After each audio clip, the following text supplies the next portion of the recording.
It's the ABKC. It's the ABKC podcast. Good evening. I'm with AB and KC, and these kids is ready to kick it for you tonight. I'm telling you, baby, these boys are ready to fuck this place up. All right, reporting live from the 5. Oh, wait, it's the AB and KC podcast, y'all. We are back. We are back, and we're better than ever. We're back in black. Better than last week with more facts, more humor, more action. All right, maybe not that much action. More terrible dating advice. And a bunch of random shit. Yeah. Yeah. It's funny because we didn't plan anything. Yeah, we're just, this is like, who line is it anyways? Yeah. Like, when they just go out there, they just yell topics and shit. I'm like, oh, Football. yeah. Tom Brady. Yeah, Good answer. 5,000 points. Yeah, fucking, the thing that's been fucking me up all week is, how do you feel about this whole, like, United Healthcare, dude? Ooh, yo, peep the notes. Peep the notes. Your boy came prepared. You came too prepared. Nah. Yo, that was crazy. So, like, my biggest thing of the whole thing with the United Healthcare, like, CEO assassination was this is, like, straight out of a movie. Like, supposedly 50 Cent's going to pick it up and make a documentary out of it. 50 Cent's picking up at everything. And Anything turning that it into a secures documentary. money, This 50 is about Cent's to be involved. a documentary. He's doing, like, the Diddy one. He, like, speculation about Jay-Z now. He might do a Jay-Z one. Like, 50's, like, the biggest troll. He's about the paper. So shout outs to him. But yeah, he was talking about how he might pick it up because it's straight out of a movie. Like, guy's mother gets denied coverage. I guess she had like neuropathy on her feet. She was in excruciating pain for a long time. I guess she reached like a certain quota and then they didn't like approve her for more. And they kept saying that they were gonna get back to her. She had like no coverage. A whole bunch of shit. Anyway, long story short, the guy killed the guy with a silencer. Yeah. Crazy. In like broad daylight. I'm like at this point where like I don't really know how I feel about it because like on one hand like it is like cool being like it's a daddy move. It's like it's a daddy move. It is a daddy move. Let's just get this right now. Luigi, daddy. Like right now for me, he's daddy. Mario, not daddy. My condolences to like the United Healthcare family, though. Like obviously, we don't condone violence in the ABKC podcast, but it is a pretty cool story. Like if you think about it, like you hear about these things, like just take it like to your own matters. Like remember law-abiding citizen? Yeah. Like how they like killed his family and like the criminal justice system let him down and let the killer walk. So he just started killing everyone. Like movie, that's probably one of my favorite movies of all time. Like anytime like a civilian takes anything in their hands, dope. Yeah. I'm a fan of it. On one end, like I do get it. Yeah. Like it's like, yo, they're pieces of shit. Yeah. And we need to kill them. We need to take all it in the our own hands. Fuck Big Pharma. Yeah, I think I just saw like a black SUV pull up. Which I get. Nah, I get chill. We're not anti Big Pharma. Yeah. But on like the other hand, like I don't know how I feel about vigilantism. You know what I mean? And also, like, not for nothing, like, no Diddy, whatever the fuck you want to call it. I don't love the fact that there's, like, Luigi's an attractive guy, all right? Yeah, like, I feel like if anyone was a killer, it had to be, like, someone that, like dude has, like, a six-pack. Like, dude's, like, he's a good-looking dude. Oh, this is what it is. He's also, like, an Ivy Leaguer. I feel like... I feel from a rich family, which is crazy. Well, here's the thing. It's reading a little too much like Batman for me. It's giving me I Bruce don't Wayne. Like it. It's giving Bruce Wayne. Nah. And then the other, like, the dope thing is, like, they did have that CEO meeting, and I guess, like, Blue Cross was just they just started taking out the names out the list. Like, well, they any started CEO. doing that, but I heard that, like, they declared that they were going to stop, like, funding anesthesia, like, mid-procedure if it took too long. Yeah. And then after that happened, they were like, we're gonna give you extra anesthesia. We're gonna give you some anesthesia on the go. We're gonna give you like to go. You want a to go plate? Here's your anesthesia. Like, nah, I heard about like the list being taken off, and it just reminded me of like Dark Knight when like Joker, like when they have like all it's not even Dark Knight, it's the Dark Knight Rises. When like Bane lets all the people from jail get out, and then they're like collecting all the rich people, and they're like, then they got like the goose Scarecrow. He's like guilty or not guilty. and then he like makes him walk on like the ice water and shit. Yeah. Like it's just like that. Like it's just like, but it's weird because like you said, he's like comes from like a wealthy family, so you don't get the empathy. Like if the guy was like poor, like I don't know, like hardworking family, you know what I'm saying? Like struggling, making like barely ends meet. Like you're kind of like okay, but the more you read to it. My part of the whole thing that I wanted to does get seem to, like the bro. He does seem like the dog. Like, he's definitely him. And also, I guess, like, I don't know, because you start going down the rabbit hole, like all these conspiracy theories. There was like a rumor that he had like a video with like a countdown that he was gonna release, and then like YouTube flagged it. They were like pretty much like, if this video's coming out, it's because I got caught. And then like he high-key supposedly like intentionally wanted to get caught in McDonald's. But did you hear about the McDonald's worker that ratted him out? What about him? So I guess her name is like Nancy Parker or whatever. She like ratted. She like, yeah, don't go after her anyways. All over the news. You see it on TikTok. Anyway, I guess she ratted him out, right? But I guess there was like a hotline. If there was a reward, $60,000 reward, FBI. And then NYPD was giving her a separate reward. But because she called 911 and not the hotline, she might not be eligible for the reward. That's crazy. And then on top of that, I don't know how true this is. This is just TikTok, like rabbit hole. Supposedly she got fired because McDonald's is under pressure because she's a McDonald's employee. So not only did she not get the reward, she supposedly got fired. But then I read today that she might still be eligible for the reward, but it's kind of dicey. Ironically enough, in moments like this, she needs Luigi. Bro. If you don't get your money, she needs a hero. The man holding them down. It's crazy because imagine like, and then people are just in the comment like, should have mind your own business. And they're like booing her and shit. And then it's weird. Like the comment section, there's people like, she's a hero. And then there's a lot of people like, she's whack for ratting out Luigi. Yeah. You know how people get like, they always cheer for the villain when it's like a Robin Hood type of story, you know, but. Well, my other issue with it too is like Luigi's a smart guy. He chose the right guy to like get. Right, but right. My biggest fear is like it like entices other people to do it, and like not everybody has the same filter. I just hope that they don't kill like good CEOs. Yeah. Like, please don't kill the CEO. Yes, all CEOs. Please don't kill the CEO of Apple. I kind of like my Apple products. Like, there's somebody listening right now, and as much as the delay that I want on my new Apple products, please don't kill the CEO of Apple, or please don't kill Jeff Bezos. Amazon's pretty lit right now. Like, Amazon is lit. Plus, we just got the warehouse in Worcester. Oh, dog, I ordered a package yesterday, same day. I ordered a package yesterday, came the day before. Oof, forget about it. Before I ordered it, I had ordered and I heard my doorbell ring. I was like, that's crazy. Instead, I was faster to go to Amazon than it is to go to like Walmart. Yo, legit. Yo. Walmart. Amazon, man. Amazon is getting to the point that they're just like, their customer service might be better than Chick-fil-A's after a while. Like, I remember when I used to call Amazon when they first started. Amazon, I don't know now, it definitely changed, but I think they were based out of Seattle. It used to be like a Seattle number. Yeah. And I remember I used to call them, and like, it'll be like an American, like, customer service representative.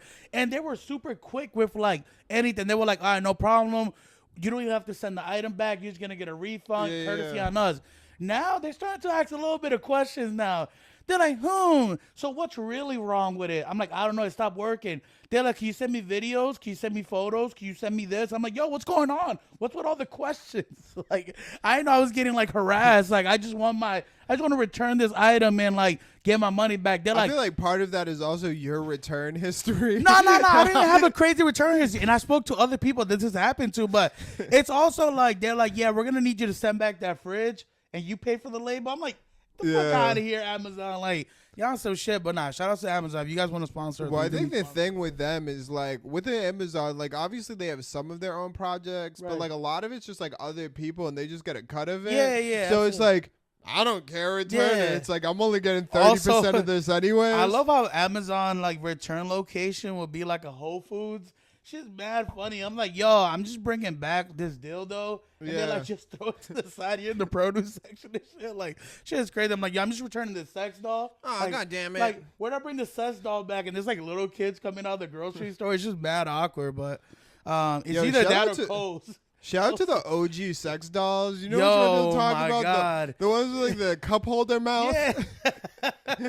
Like, that shit was crazy, bro. Nah, I know they definitely made some like innovation, like technology Like when it comes to real like dolls? sex toys and stuff. I saw one that it's just like a torso.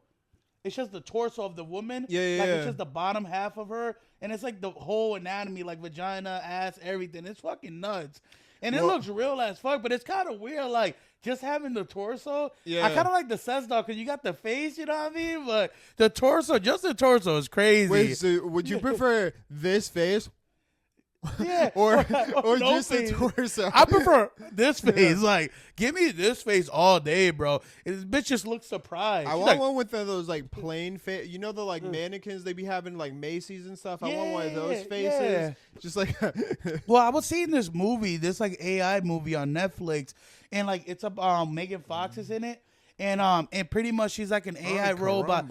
Oh my god, so dope. She's like an AI robot. It just came out. It's really good. She's an AI robot, and they're like obviously like near the future. There's like AI robots everywhere and all that stuff. So they hired her as a nanny because the dude's wife has like terminal like heart condition. She needs like a heart transplant. She might not make it. So the dude has like 2 kids, hires her.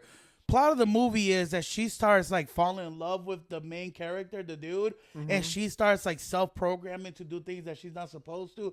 He high-key lays down the pipe. I'm just gonna get that out the way, which I would have done too. Give me a Megan Fox AI robot. Yeah, could you Bro, imagine I'm a cheating Megan on Fox? my wife. Like I'm not. Could you I'm not gonna imagine a pretend like Megan I'm not Fox cheating on that my wife. vibrates? Oh my god, bro! And there's like a part that she like cuts herself and she could like self-heal, and she's wearing like nothing but lingerie, so you know the tension was building up.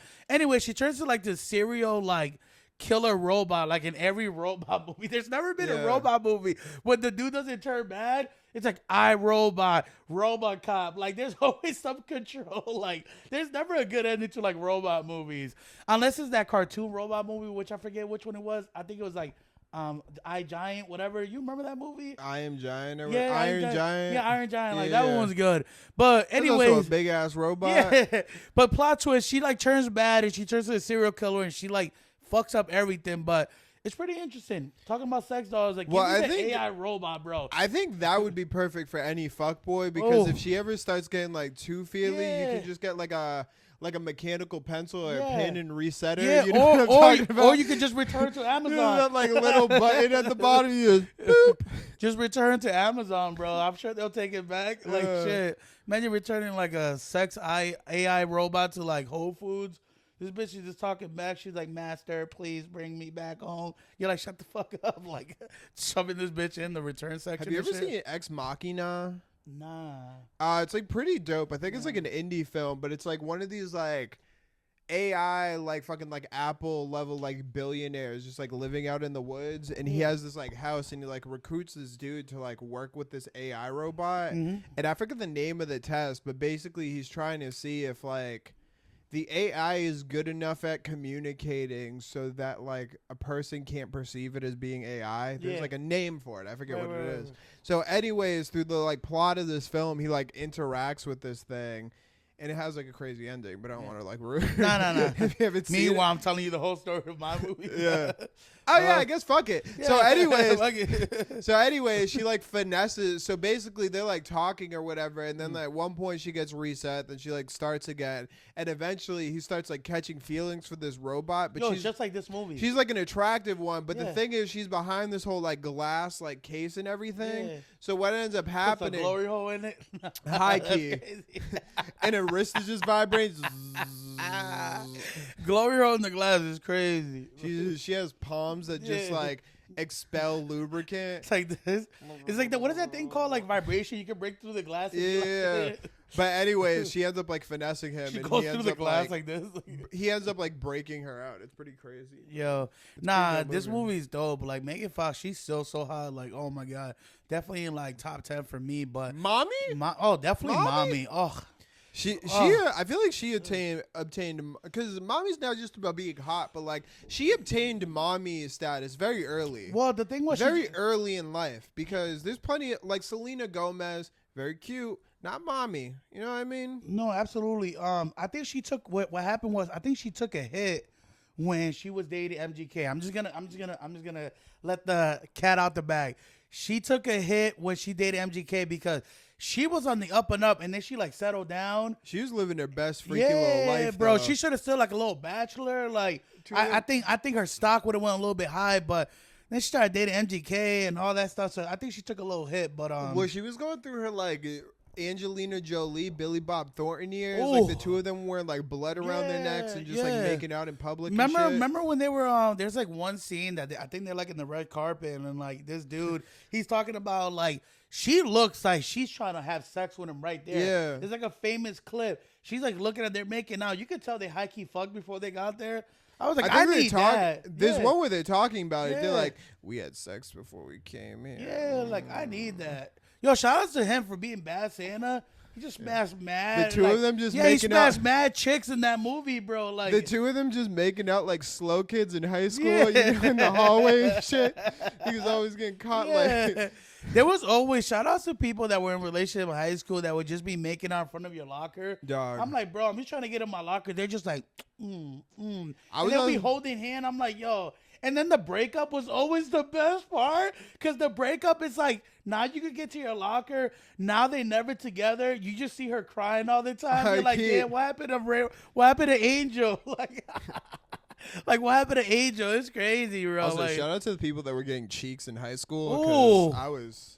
Yo, I still remember to this cheekless. day. I remember one day I had detention. I will tell a story to the day I died.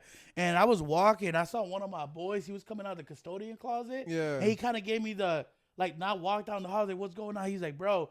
And then I saw another chick come out. And I was like, damn, must be nice. I'm out here got, like, after school detention and shit. My guy's clapping cheeks in school. I'm out here carrying books like an asshole. I'm like, yo, it must be. I was like, damn. I was like, teach me the ropes, bro. Like, teach me the ropes. I remember there was one couple in particular at like lunch. The two of them, they like needed their own table. The two of that were like animals. They'll just be making out like in that Talladega Nights when he's holding his hair. Yeah, he's like, I'm just gonna stand here, hold your hair, and they're like making out and shit. Like legit. So like, you remember how like the school lunch tables, you could fit a total of 10 people on each side, so like it folded in half, so you had 5 here, then 5 on the other side. Take a whole row. They dead ass needed 6 spots. They were sitting landscape. It was a 6-spot makeout. They were planking before planking became a thing. Like I remember they would like drift from table to table. Yeah. I was nah, that shit was cool though, but it was high key annoying.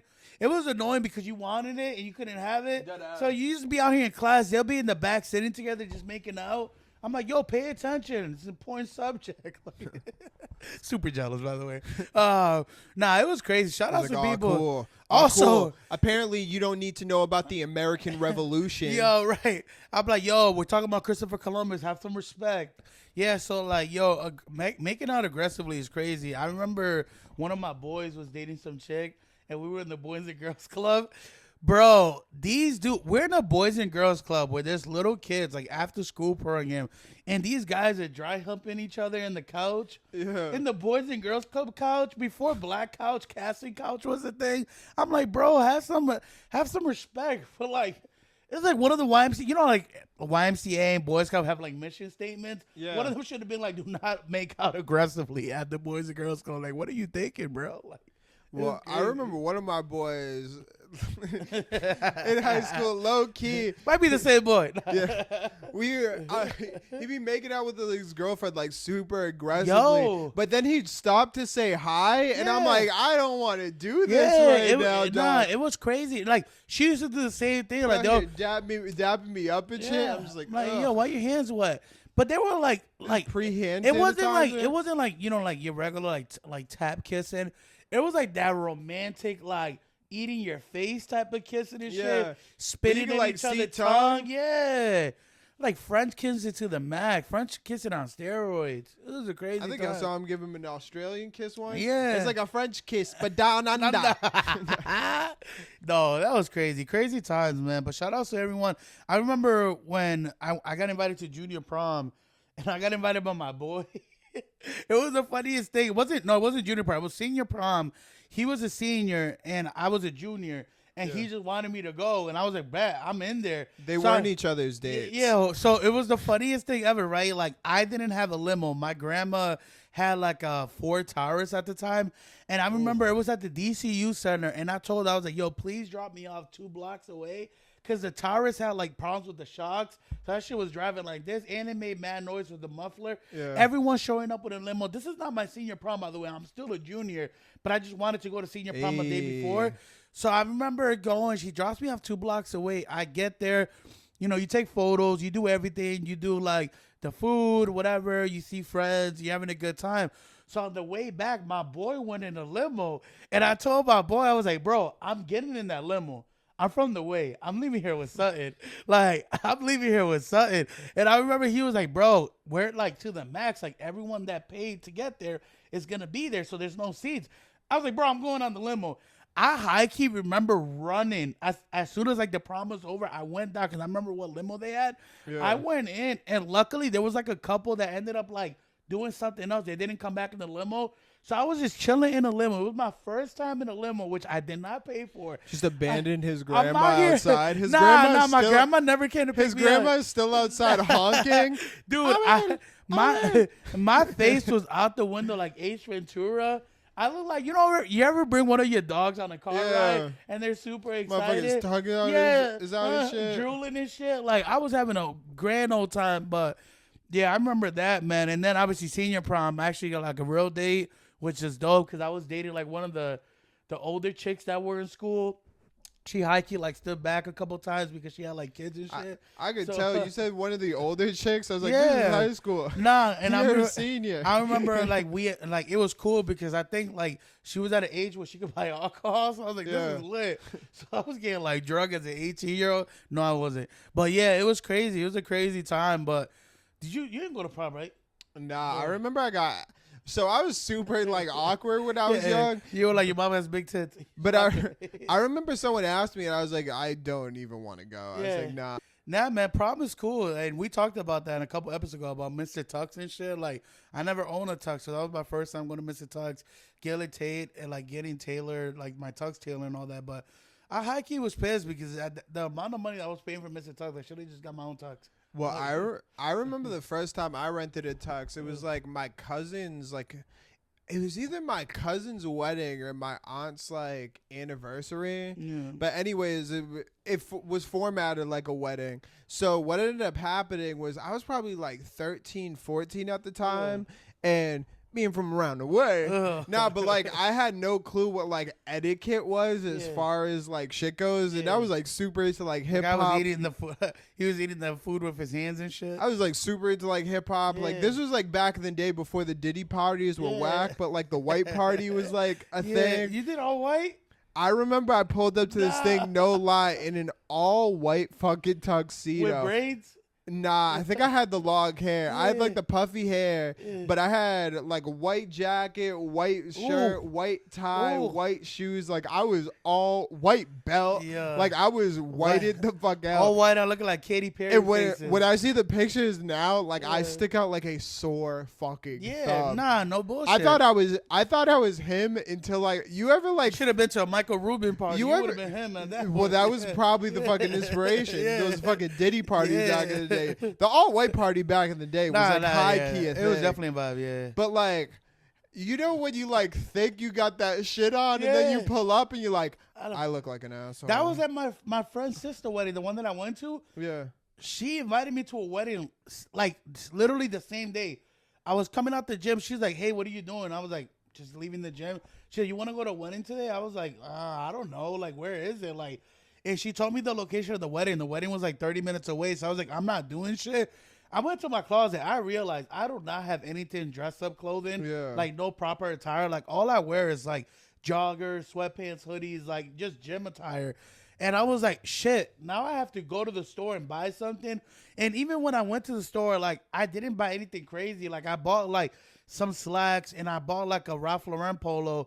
But at the same time, like I have a crazy thing going on in my hair now. So I always wear hats or I wear like some type of like top on my, so I couldn't wear hats. So I had to like wax my hair with gel, like slick back. I look like Steven Seagal in the early '90s movies. Had the little pony. Were you rocking a tiny pony? I thought about it, but I couldn't do it. I thought about it, but I had the hair slicked back. I had the knit runners on. But when I got there, everyone was wearing like Oxfords and dresser shoes. I'll give you that. People were coming up to me like, "Yo, those shoes are like fire. Those shoes kick ass, man." And I was like, hey. So they did give me some compliment for what it's worth, but yeah, I'm good. Like I feel like I like weddings. I'm all for the weddings. Like this, like the DJ. If the DJ's dope, like it's a good time with friends. I just don't like dressing up. Like I'm not about it. Like give me like a regular wedding. Like give me like a wedding where you could just wear like whatever you want. Like should be a vibe. I feel like as a bigger dude, you get to pull off not wearing a suit. You know what I mean? Yeah, no, for sure. I'll tell you one thing though: if this weight loss journey goes as you expect it I might to go, be out here like Pitbull. You better get yourself a fucking seat. Mr. 305. I'm pulling up with nothing but fitted suits. Like, I'll tell you one thing: I wear polo. I wear polo to a wedding. Yeah. It's a fucking problem. Nah, bro, it's mad comfortable because the thing you gotta understand. You're really dressing up for the ceremony, but once the DJ starts going, people are taking off their tie. Girls are taking off their heels. Like, you're telling me by the third song, you're sweating. Shirts off, ties off, absolutely. Shirts unbuttoned. That's why I'm trying to come comfortable. Like, yo, bro, if you have a wedding out there, you want to invite me to like I don't know, like a beach wedding. Invite me to some shit like outdoors, whatever, where you can just dress up and not wear like something. But also invite me to the sophisticated weddings because their food, oof. Yeah. Yo, remember that wedding we went to, our friend's wedding? It was like at a, what is it, like a winery, whatever. Yeah. Dog, the food there, and it was open bar. Oof. Dog, open bar. The funny thing about open bar is a lot of people are usually shy at first. I remember at that wedding, I went up because like my whole table did not want to go up. So I went up and I didn't know it was like open bar. Like, so she did my drink and I was like, she gave it to me. She was like, next person. I was like, wait, these are free? Like, it's like my first time going to, like, open bar wedding. Usually I go to weddings, you have to, like, pay or whatever. Yeah. So I'm like, what? Bro, it was all fresh margarita. Like, they had all the ingredients. They were making it, like, fresh cocktails. And I went back to the table, and everyone was like, oh, that looks good. I'm like, yeah, it's open bar. And then people started going. Bro, by, like, 30 minutes in, I was, like, getting up, like, every 10 minutes. And just, I would tip them, like, $4 or $5 every time. $4 or $5, $4 or $5. You're still getting a good deal. This is, like, a $12, $14 drink if you really think about it, you know. So, yeah, I love open bar, man. Give me open bar. All the little finger foods. They have like charcuterie boards and shit. Nah, I love the charcut. Just charcut. Yo, get me started on those. If you have those. Little meats, little cheeses, little crackers. Oh, crackers, bro. The one that I went to, like my friend's sister's wedding, they had little sliders and shit. Yeah. Oh. Well, I'll tell you one thing. If I pull up to like any function and y'all got the charcuterie as like the hand plate, don't talk to me. I'm in my zone at that point. I'm not about the rah-rah at that point. I'm not even like small talking people. Yeah. Bro, remember the one that we went to? The New Year's New Year's Eve party? Chilling next to the table. Bro, by the end of the night, we were just sitting in front of the charcuterie board. And we were just, everyone was like talking bullshit. We're like, yeah, that's crazy. We're like stacking them up and shit. What, a party like that, you got to wait till the end. Because like people get nervous with charcuterie. You got to be polite. People get nervous. You grab a little cheese. You make sure everyone gets to eat. But by an hour in, you know who's eating or not at the party. Yeah. And one thing about me, I'm not wasting food. Like, I'm going to make sure of that. Dog, I had like 6 chilies that day. Like, I was just. Well, the thing about charcuterie too is like I feel like that's not something that the person who hosts the party typically eats afterwards. Right. You know what I mean? Like it's kind of like awkward to just like eat the meats and like cheeses and shit. Because it's like you know, a lot of people been touching and all that. It's kind of been sitting there. But with me, I give it like a good hour. If I see you're not going back, and I see like that fresh blue cheese, just like. Cut up, like, oh my God, gotta bro. give me that gabagoo. Give me the gabagoo. Nah, but that I love charcuterie boards, man. Shout out to one of my friends. She does charcuterie board. I still need to get one from her. Yeah, I remember when her IG page be lit. I be looking at charcuterie board. I'm like, damn, bro. I remember when like a $200 charcuterie board. It has to be. I remember when they first started like hitting the scene. Yeah. Like, you know what I mean? It was probably like I want to say like 2015. They started creeping out the woodwork. Like Jersey Shore was out. Nah. It was a crazy time. I was drinking wine at the time. Yeah. I remember the thing about a charcuterie board though is it's like difficult. it's one of those things where like if a place has a good one, they have a good one, but there's plenty of places that have really whack ones. Oh yeah, nah. I remember one time shit looks like a supermarket board. You know the cracker they cheese ham. Dog. I'm like, that's not a charcuterie board. That's a cracker platter. Like, well, I remember one time I went to this like winery up in Vermont. It was beautiful. But anyways, sponsor us if you. But anyways, what ended up happening was they gave you the board, and then it was like, oh, you just buy what you want. But it wasn't just like you like, because usually with charcuterie board, you don't want like a full fucking stick of cheese. What you want is a little bit of Munster, a little bit of blue cheese, a little bit of cheddar. You gotta have like, perfect balance. A little bit of brie. You gotta have the brie in there. A little salty and a little sweetness. Yeah, you gotta like the little dried cranberries and everything. Yeah. So anyways, they're like, pick what you want, but each thing was like $15. We had like a stick of salami and a stick of cheese. It was so whack. And they gave us like that a shit was butter knife. Lunchable. It was that point, it was dead a Lunchable. ass. It was trash. I mean, it was still low key lit though, because we like on like a winery and it was like but beautiful $15 out. per part. But Fuck that, bro. we were not having it. That's one assembly I'm not building. Yeah. I'm like, nah, you guys can have that. Like, I'm trying to get a bundle deal. Give me the bundle deal. Like, I'm surprised like they haven't come out. I mean, it probably exists somewhere, but it'd be lit if somebody had like a Subway style like charcuterie. You know what I mean? Yeah, you kind of walk and you build it, and then at the end you kind of like bring the tray outside and you sit there, or they'll bring it to you. Exactly. Kind of build your own. Ooh. Yeah, a little. I might need to open that. Yo, cut that. You guys never heard that. That might steal our idea. Honestly, Subway, if you guys hear that, y'all already got the olives. Y'all already got like all the lunch meats. It's like and a shit. poor man's charcuterie board. Dead ass. It's like a charcuterie board from Timu. Yo, you're telling me you wouldn't eat a Subway eat that. charcuterie board? Oh, you know I love Subway. You know I've been a Yo. Subway disciple, even with all the Subway. allegations, even with like. What are the allegations? Well, it's like tuna's made from like. There's a lot of allegations. Yeah, like the tuna's made from like yoga mats. The bread's not real. Yeah, bread's not real. Jared. Oh, I mean the Jared one is kind of fucked up. But you know me, I don't support like a company based on who their CEO or spokesman is. Like people were outraged when the whole Papa John shit came out. High key racist, by the way.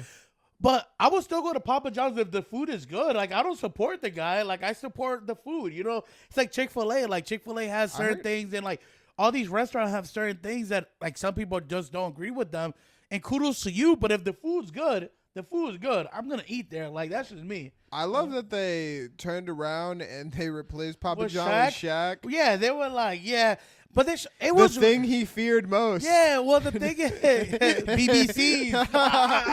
Nah, that's crazy. That's the biggest of the C's. Yeah, that's like King BBC. That's like the ultimate king of BBCs. Like, it's crazy. But no, Shaq, it's like, Shaq's everywhere, by the way. So it was a smart move on their end. They could just they could just plug him in and like everything. Like people forgot. People just go to Papa John's to this day. They still got sponsors. Like, I heard they got a deal right now. So if you order pizza after 9 o'clock, it's $9. It's called 9 after 9. Oh shit! Just saying, pretty good deal. Nah, they're good, man. Plus, you ever have the garlic butter? Ooh, there? it's like a garlic like I never had the knots, but their like knots is fire. If you get their pizza, they have this like garlic dipping butter you can get.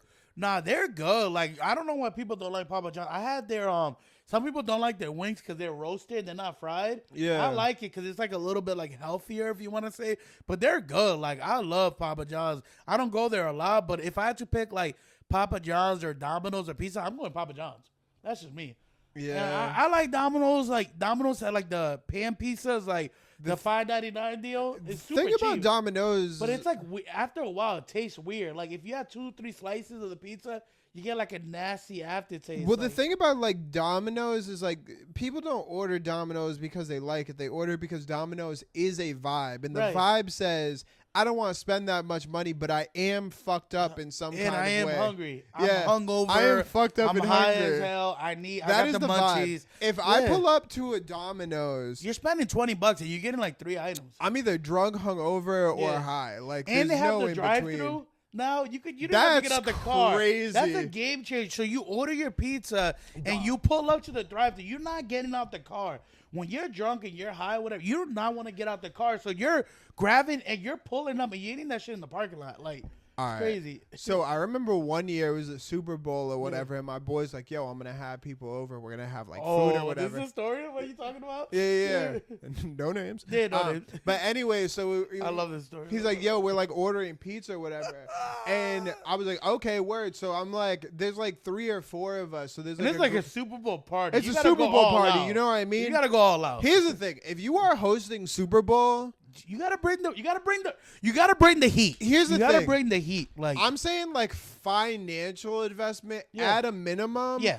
$100. Yeah. That's like what you're buying into. Yeah. You have to have the food. You have to have the and thing. you gotta have enough food, bro. You can't run out of food. Like, But like, you gotta have you extra can't skip. food. If you Yeah. are hosting at a minimum, you should be spending Don't sign about up like to host if $100. you're not gonna spend money. So, anyways, my boy like does the thing, and like we don't expect that much from him. Yeah. So we're like coordinating in the group chat, Yeah. and I'm like, yo, what pizza place are you going at? Yeah. I want to look at the menu. My other boy's like, yo, what pizza place are you going to? I want to look at the menu.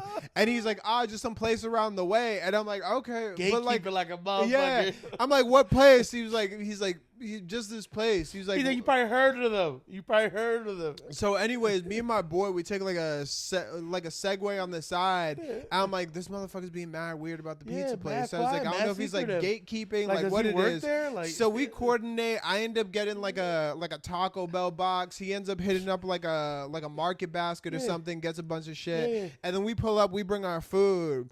And the pizza's not there yet. He's like, I ordered it. It'll be here at halftime. Which is Motherfucker like, had DiGiorno. the food should be there when we get there. Not so delivery, anyways, it's DiGiorno. he's like, it'll be here at halftime. I was like, all right, whatever. Tell me why this motherfucker ordered 2 Domino's pizzas. 2. No sides. No sides. In the no mediums. nothing. They're mediums. 2 mediums. Because they're $5.99. This I know. They're This motherfucker $5.99. ordered 2 medium How many people Domino's were there? pizza. There was like 4 of us. It wasn't like a lot of But people. still. But as grown men, Dogs there's 4 gotta eat. slices per each. That's It's like, crazy. That's crazy. dog. That's crazy. No sides, no nothing. Yeah. And then he handed out these paper plates, dog. I was You were vivid. fuming. You were like, I I'm was leaving. fuming. I'm taking my taco I box. was irate. Nah, I would have took my taco box. That's ridiculous. That's crazy, Bro, that's not even bro. the 20. That's not even the $20 benchmark. Dog. That's like $12. Gatekeeping Domino's. And you know what's the crazy? Gatekeeping Domino's. You know what's the We're crazy talking about part? Gatekeeping Domino's. It gave him the option to add one more item for $5.99. He could have done it. He could have done Dog. it. You couldn't even get the cinnamon twist bro. or like the cinnamon balls, whatever they have. terrible nowadays. host. Terrible. Or like the chocolate lava, chocolate chunk cake. They couldn't get any of that. dog. Shit. If I knew he was hitting Domino's, like we would have dead ass just spent like an extra like 70. Bro, I would have threw in 20 dead ass for like. me. I'm like, I we should was have. living. Nah, that's crazy. Hosting we're talking about Super Bowl. Super Bowl. It's not like a regular Sunday, like This is the week event of 14, all the events, week bro. 12, like not the Pro Bowl. It's the fucking Super Bowl. This is the second, Yeah. third biggest food holiday of the yeah, year. it's probably up there. It's like yeah. Thanksgiving, Christmas, Super Bowl. And the 4th of July. 4th of July, yeah. So cook up. fourth, Yeah. it's top Yeah. 5. Top 5. It's Top 5. It's definitely daddy. Super Bowl is Super daddy. Bowl is daddy. Super Bowl parties are that party not so daddy. Yeah. That party was not daddy. But Lady Gaga performance at the Super Bowl. Daddy. Mommy. Oh man, no man, yeah, that's what I like. I remember my parents, they were out of town, and I was living at the house that I was Hey, living before. OC. No, I was living at the house where I Chill. where I was living prior to me moving to Florida, and it was a pretty big house. We had like a 4-car garage, and I only had 2 cars. Got 16 cars. And I remember I wanted to do like this big party. I don't know if you remember. And I was gonna do like raffles. I remember. Yeah, I had like AirPod Pros. I had TVs. I remember we set up a couch in the. Did you help me set up a couch in the garage? I helped It was you someone. get one, yeah, yeah. we ended up putting the couch in the garage. I had a DJ. We had karaoke. Yo, I was going to order so much food. Bro, I was probably gonna spend like $1,000 when it was all said in stone. It was gonna be the party of the decade. I think it was 2020. Yeah, I think it was 2020 because I called it the party of the decade. I remember calling it that, and dude, I was so fucking pissed. Like I had invited like 50 people on like Facebook, and there was like 15 people that said they were going. There was a bunch of I'll let you knows, but there was people that said they were going, but then like the day of, they were like I couldn't go. Dude, I ended up shutting that shit down like Johnny Taffer. I walked into my house and I was like, shut it down. shut it down. I shut everything down. I was like, bro, I'm not throwing this party because when you throw a party like that, you got to get the RSVP so you can know how much food to order. And it's not even about, I always order more food than what is required. But I just didn't want to order like way too much food. I was going to get like pizzas from like Wegmans. They have like that big old pizza. I was going to get like Subway cookies. I was going to get like a whole bunch of like, bro, it was like a full course. Bro, I had like a flat screen TV for a raffle. And I remember bringing that shit back. I remember getting the beer pong table. Remember I had to like return that shit. I ended up getting like the cornhole because the garage was massive. I was gonna do it was gonna be like a game room there. It was gonna be like a dance floor. I was gonna have the DJ. I had like a private bathroom for people and shit. Like it was dope. But I remember just canceling that shit. But something like that where your boy did like that Super Bowl party, that shit triggers me because I know how it is to like host a party. And my thing is I go all out. Like if I ever get to host a party, like even when I used to do my party buses, I always make sure like everyone was good. I made sure there was drinks there. I made sure like the right combination of people were invited. And also, you talking about P. Diddy parties and shit. Yo, I just want to say, I threw the best fucking party buses. You definitely threw good P. Diddy style parties. Nah, that's crazy. Nah, there was no free calls. There was no free calls. But I remember throwing like party buses. Yo, if you need a party bus party thrown for any type of occasion, hit me up. Because I have people to this day, remember the 40 passenger party bus? Yeah. To this day, people tell me that was the best night of their life. There was no fights. There was no drama. Things got, no one threw up because I was going to get charged like a crazy fee. Everyone was having a good time. Now, the third party bus, not so good. Ended up getting kicked out because I got kicked out first. Shout out to Wild Rover. Yeah, shout out Wild Rover if you want to sponsor us. I got kicked out because I was wilding, being a menace, which I didn't thought I was during the time of the event. He got kicked out because he's my boy and he had my bag. So we ended up getting kicked out. Luckily, we only had the Mercedes SUV, like the luxury van. So it was only like 10 of us. Yeah, it's only 10 of us. But yeah, I think that was like my end of my era. I definitely had a three-peat there when I was like. What was the third one? Well, the first one was the 40 passenger. The second one was, I think it was a smaller one, and then the third one was the Mercedes van. Yeah, I remember the Sprinter and the big one. Yeah, I might be getting confused with the one with our boy's cousin, the one that I got on Mohegan Sun. Yeah. The Sprinter. Did we talk about that yet? I think we did. I don't know. Rolling the sprinklers. Yeah. Crazy times. Did we talk about that? I don't know. Let's re-talk about it again because it's a pretty good story. Yeah. Yeah. So I was working at the pharmacy at the time, and I was working I think till 8. And I forgot where you were. I was working at Walmart. You were working at Walmart. And I just got out of work too. Yeah. So we were invited to this party bus. It was kind of last minute, right? I don't know if it's last minute, but we definitely pulled up last minute. So anyways, me and him, we're like rushing there. We're like, yo, we're just going to meet at the location where everyone's leaving from the party bus. It was at our boy's crib. And I remember us pulling up, and we got there, and everyone was intoxicated. And we're like, fuck, we need to get drunk fast. Yeah. So we had a bottle of Captain Morgan, and we had a bottle of something else. So I don't remember what we brought, but I remember we ended up on the like party bus, and everybody's drinking. Jello shots are going around. But we ended up, I remember you and I both did this. We both had a solo cup that had nothing but Ciroc in it. Yeah, I remember that. Yeah. And then on top of that, like people doing Jello shots. Yep. I remember one of the girls is like a bartender. She's like pouring shots in like people's mouths. Yeah. Like, do you remember when I was stepping out the bus and I had that bottle and I was just went straight to the mouth with it? Nah. I took like a big chunk. It was like, I think it was like Ciroc, or it might have been like another vodka. And I just remember just drinking it. And as soon as I hit that down, I was like, fuck. Yeah, I remember waiting in line. I remember going straight to the bar. Yeah. I went straight to the bar, and I was ordering more drinks. Because we were going to a shrine at Mohegan Sun. Yeah, and something was telling me, like, yo, you need to slow down. And I was like, nah, it's a vibe. Everything's cool. Everything's fine. So, Dad, I remember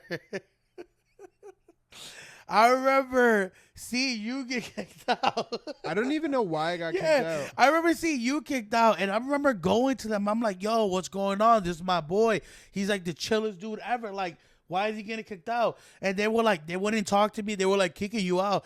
And I was like, yo, this is total bullshit. Like, we got a party bus here. We're deep. We're spending money. Like this is bad for you guys' business. So I remember telling you, I'm like, yo, wait for me. I'm going to go talk to the host. I remember, I remember what happens from there is I get kicked out.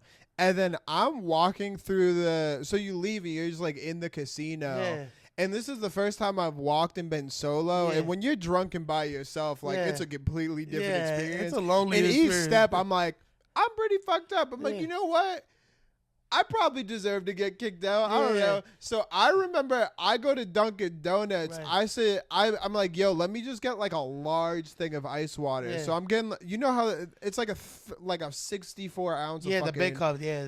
I'm just sitting there drinking ice water. I'm just like looking towards the door because I could like see it to the club. Yeah. And I'm like, well, I guess I'll just like wait here and sober up. Yeah.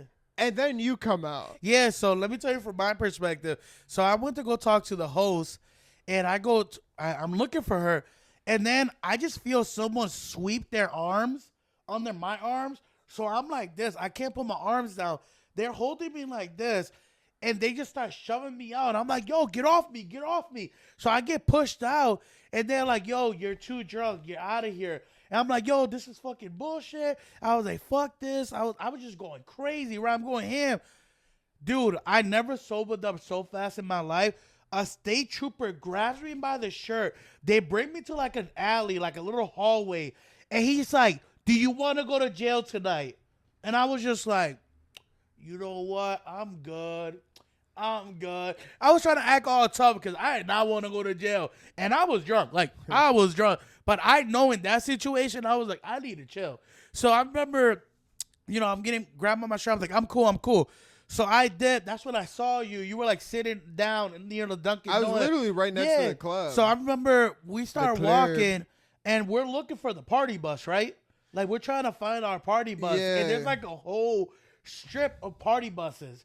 So what ends up happening is we end up leaving, and we end up going to like the door that's closest to us because we figured the party bus is going to be out there. Right. And then we get there, there's nothing. Yeah. Like, there's no cars, no anything. Right.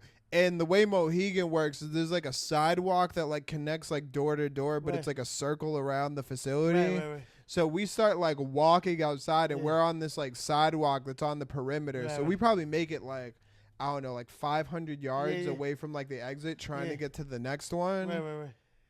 And then I just told him, I'm like, hey, man, I just want to get a little seat. I just want to take a little seat. I'm drunk. I'm dizzy. Let me just sit down for a little bit. But how did I sit down? How did you sit me down? So that's not what happened. So what ended up happening is we're walking, and as we're walking, you start like the drunkenness starts just like hitting you. Yeah. So what ends up happening is like you're like a big dude at this point. Like you're like. Yeah. So anyways, I remember I'm walking. I got your arm like over my shoulder, and I'm like, just keep fucking moving. Just keep fucking moving. Then a cop comes up, and he pulls over. And he's like, hey, fellas, what's going on over here? Pussies on the pavement, fellas. And I'm like, hey, like, I'm still fucked up, but I got to sit down for like 10 minutes and at least like drink my water, you know what I mean? So the cop comes up. I was like, hey, here's the deal. I was like, we just got kicked out of the club. We came here in a party bus. We're trying to find it. We don't know where it is. And the cop's just like, what's good with your friend? Is he good? And I'm like, he's fine. He's doing I'm just good. doing the Shakira on the floor, like. Well, you're standing there, and then you start like, you're like walking, and I'm trying to convince him you're fine, but you're so right. You start, and then he's like, we're gonna have to drop him. I was like, no, he's good. And then he's like, no, he's like walking towards the street right now. He's like, I have to do this. Yeah. So then he ended up like leg sweeping and putting you. Sweep the legs. He ended up picking you up by the neck like Undertaker style. Just choke slam you. So he did that. Stone Cold Stunner. And then he called, and then you're just on the floor or whatever. And I'm like, we're good. Dude, I just remember my head weighing like 100 pounds. I'm trying to bring my head up, and and then I feel water, bro. I feel something It's wet. definitely water, yeah. I feel something wet. When I find out, bro, I'm near the fucking sprinklers, bro. I'm near the fucking sprinklers. And I remember just like trying to get away from the sprinklers, and I'm like rolling. like just straight rolling, but there's sprinklers everywhere. Yeah, yo, he leg swept me like in like the heart of the sprinklers. Like there were sprinklers everywhere, You're bro. on the head, bro. I'm just like, yo, I just remember my clothes being soaked, but I remember. Like, I had, like, parts. Like, from my perspective, obviously, he's going to tell his perspective. But my perspective, I just remember opening my eyes, and I could see a lot of lights, like ambulance or whatever. I closed my eyes again. I'm in the hospital. I open my eyes, close my eyes. They're taking off my clothes. Like, I'm like, yo, what you guys taking off my clothes for? Like, I'm getting stripped butt-ass naked. And then I remember I was just out. Yeah. And then I wake up the next day, and I'm in a Johnny. I'm in a hospital. I'm like, yo, what's going on? Like, I don't have my phone. I don't have my wallet. I don't have nothing, bro. I'm like on some like Matt Damon in The Bourne Identity. I'm like, Jackie Chan, who am I? Like, I was like literally like, bro, did I lose like my identity? Like, I don't have nothing to prove. Like, it was like I was a newborn. Like I had nothing. I had nothing, no IDs, no documents, no nothing. Just a Johnny on my back, barefooted, bro.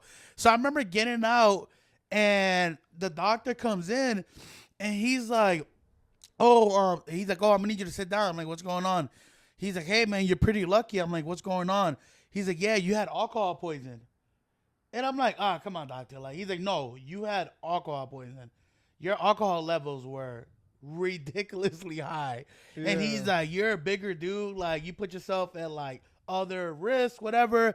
So he gives me the whole MO. So he's like, all right, I'll be back with your discharge paperwork, just sit tight. But I'm like, bro, I don't have a phone. Like, I gotta make a phone call, see what's going on.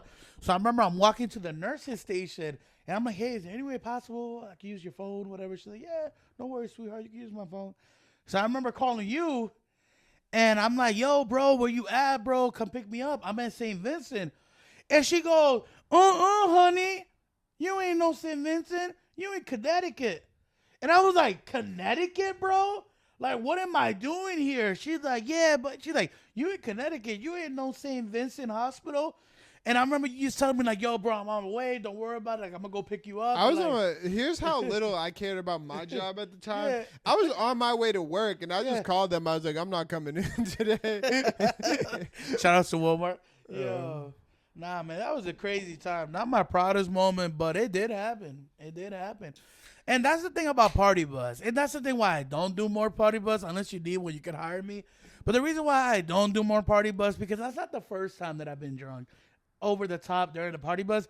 When we did the 40-passenger bus, I'm not going to say certain shit that I'm going to self-incriminate myself because I still work there. But a lot of shit happened. One of the shit that I am going to say that has nothing to do where I work at is I remember driving home, and I remember telling Tony, I'm like, yo, Tony, you should probably drive because I'm drunk and this is the right thing for me to do. And Tony ended up driving me home, and I ended up making it home. But I remember getting home and waking up the next day. I had a trail of clothes that I left behind. It was like motherfucker had clothes to his bed from work. Yeah, no, it was the clothes that I was wearing the night of. It was like shoes, socks, pants, underwear, tank top. So I knew how I got to my bed. I did not remember Tony driving me. I did not remember anything, right? Funny thing is, I'm like, I go to my car. I'm like, oh, wow, my car's good. No damages. This is really good. This is good. I call Tony. I'm like, yo, Tony, car's looking pretty good. It looks like we had a good night. It looks like we got it home safe. Tony goes, bro, check your passenger seat. I check. There was so much vomit. And it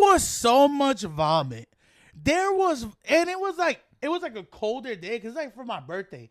So it's like November. Yeah. And the vomit had already freezed over all over the dash, the car seat, leather seat.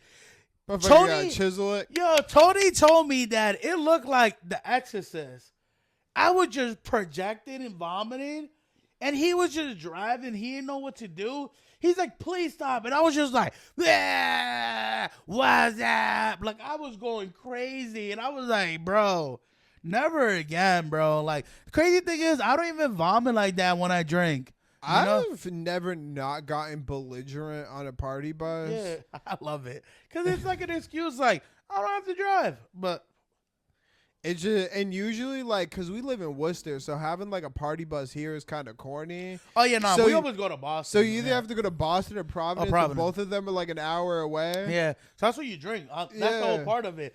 Like the party bus that I like, you get to drink to the way the venue, so you can either save money. But it's never casual drinking. It's always it's hardcore. Yeah. It's balls to the wall, bro. It's fucking. And then you drink on the way back too. Yeah. I remember on the one where you got the 40 passenger party bus. Yeah. That song "Rake It Up" was out. Yeah. I tell all my Oh, hoes, rake it up. I'm not gonna lie. I'm probably one of the best DJs when it comes to party bus. I had that shit rocking, bro.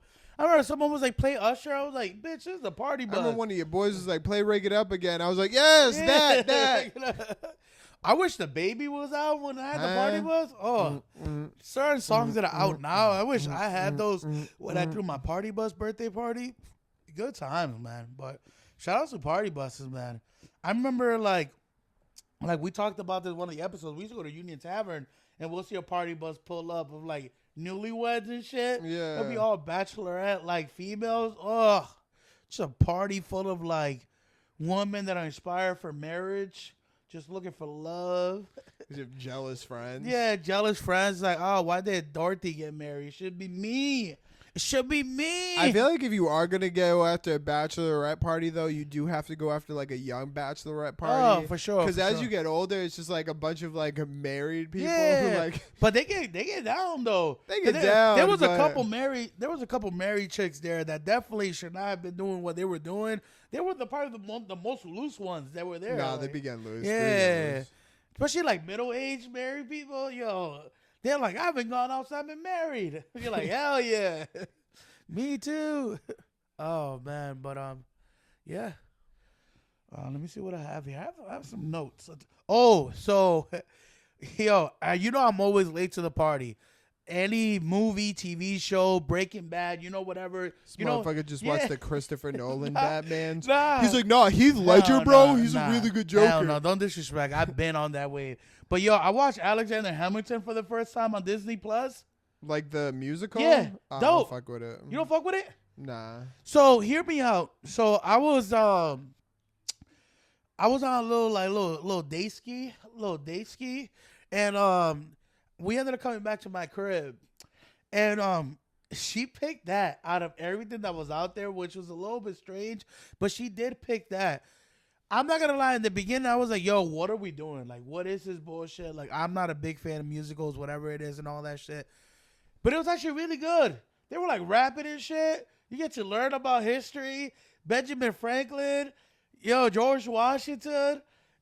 Yo, it's good. I like it. Would I watch it again? Absolutely not. Because it was longer than Endgame. It was longer than one of the Avengers movie. That shit was like 3 hours long. So I remember. So I'm not like really into plays, but there's like a couple plays I want to see. But so at the time, I wanted to see Alexander. I wanted to see Hamilton, and I still want to see Book of Mormon. It's like the one that's like written by the dudes who did like South Park, Matt Stone and Trey Parker. Okay. It's supposed to be hilarious, but at the time, I like wanted to see Hamilton, and like tickets were like $500 minimum everywhere. Like it was just like the best. So like I remember when Disney Plus like released it, Right. and I was like, "Yo, this is gonna be dope. I'll sit down watch it." I remember you did watch Alexander Hamilton. I remember you told Yeah, me it about was probably like 3-4 years Yeah, ago. yeah, he was on because the I wave. watched. He was on the wave. So funny. Not me. I watched so little shit. Yeah, yeah. But anyway, so I ended up watching it, and I just remember like, considering I listened to so much rap, I wasn't really impressed by the rap. Yo, some of the rappers are tough. I mean, he goes in it like a few Yeah. times, but like I Some feel of like them were like enigmatic. Like it was definitely like. I feel like if you look at it from the perspective of I don't like plays and the fact that this one has hip hop, that's cool. But I Yeah. feel like a lot of people who like Hamilton don't necessarily like hip hop. Right. So I compare them to like people that listen to Eminem but don't listen to rap. You know what I mean? Right, right. We're like, no, you don't get it. This guy's different. I'm like, I feel like you just like him because you're white. Yeah.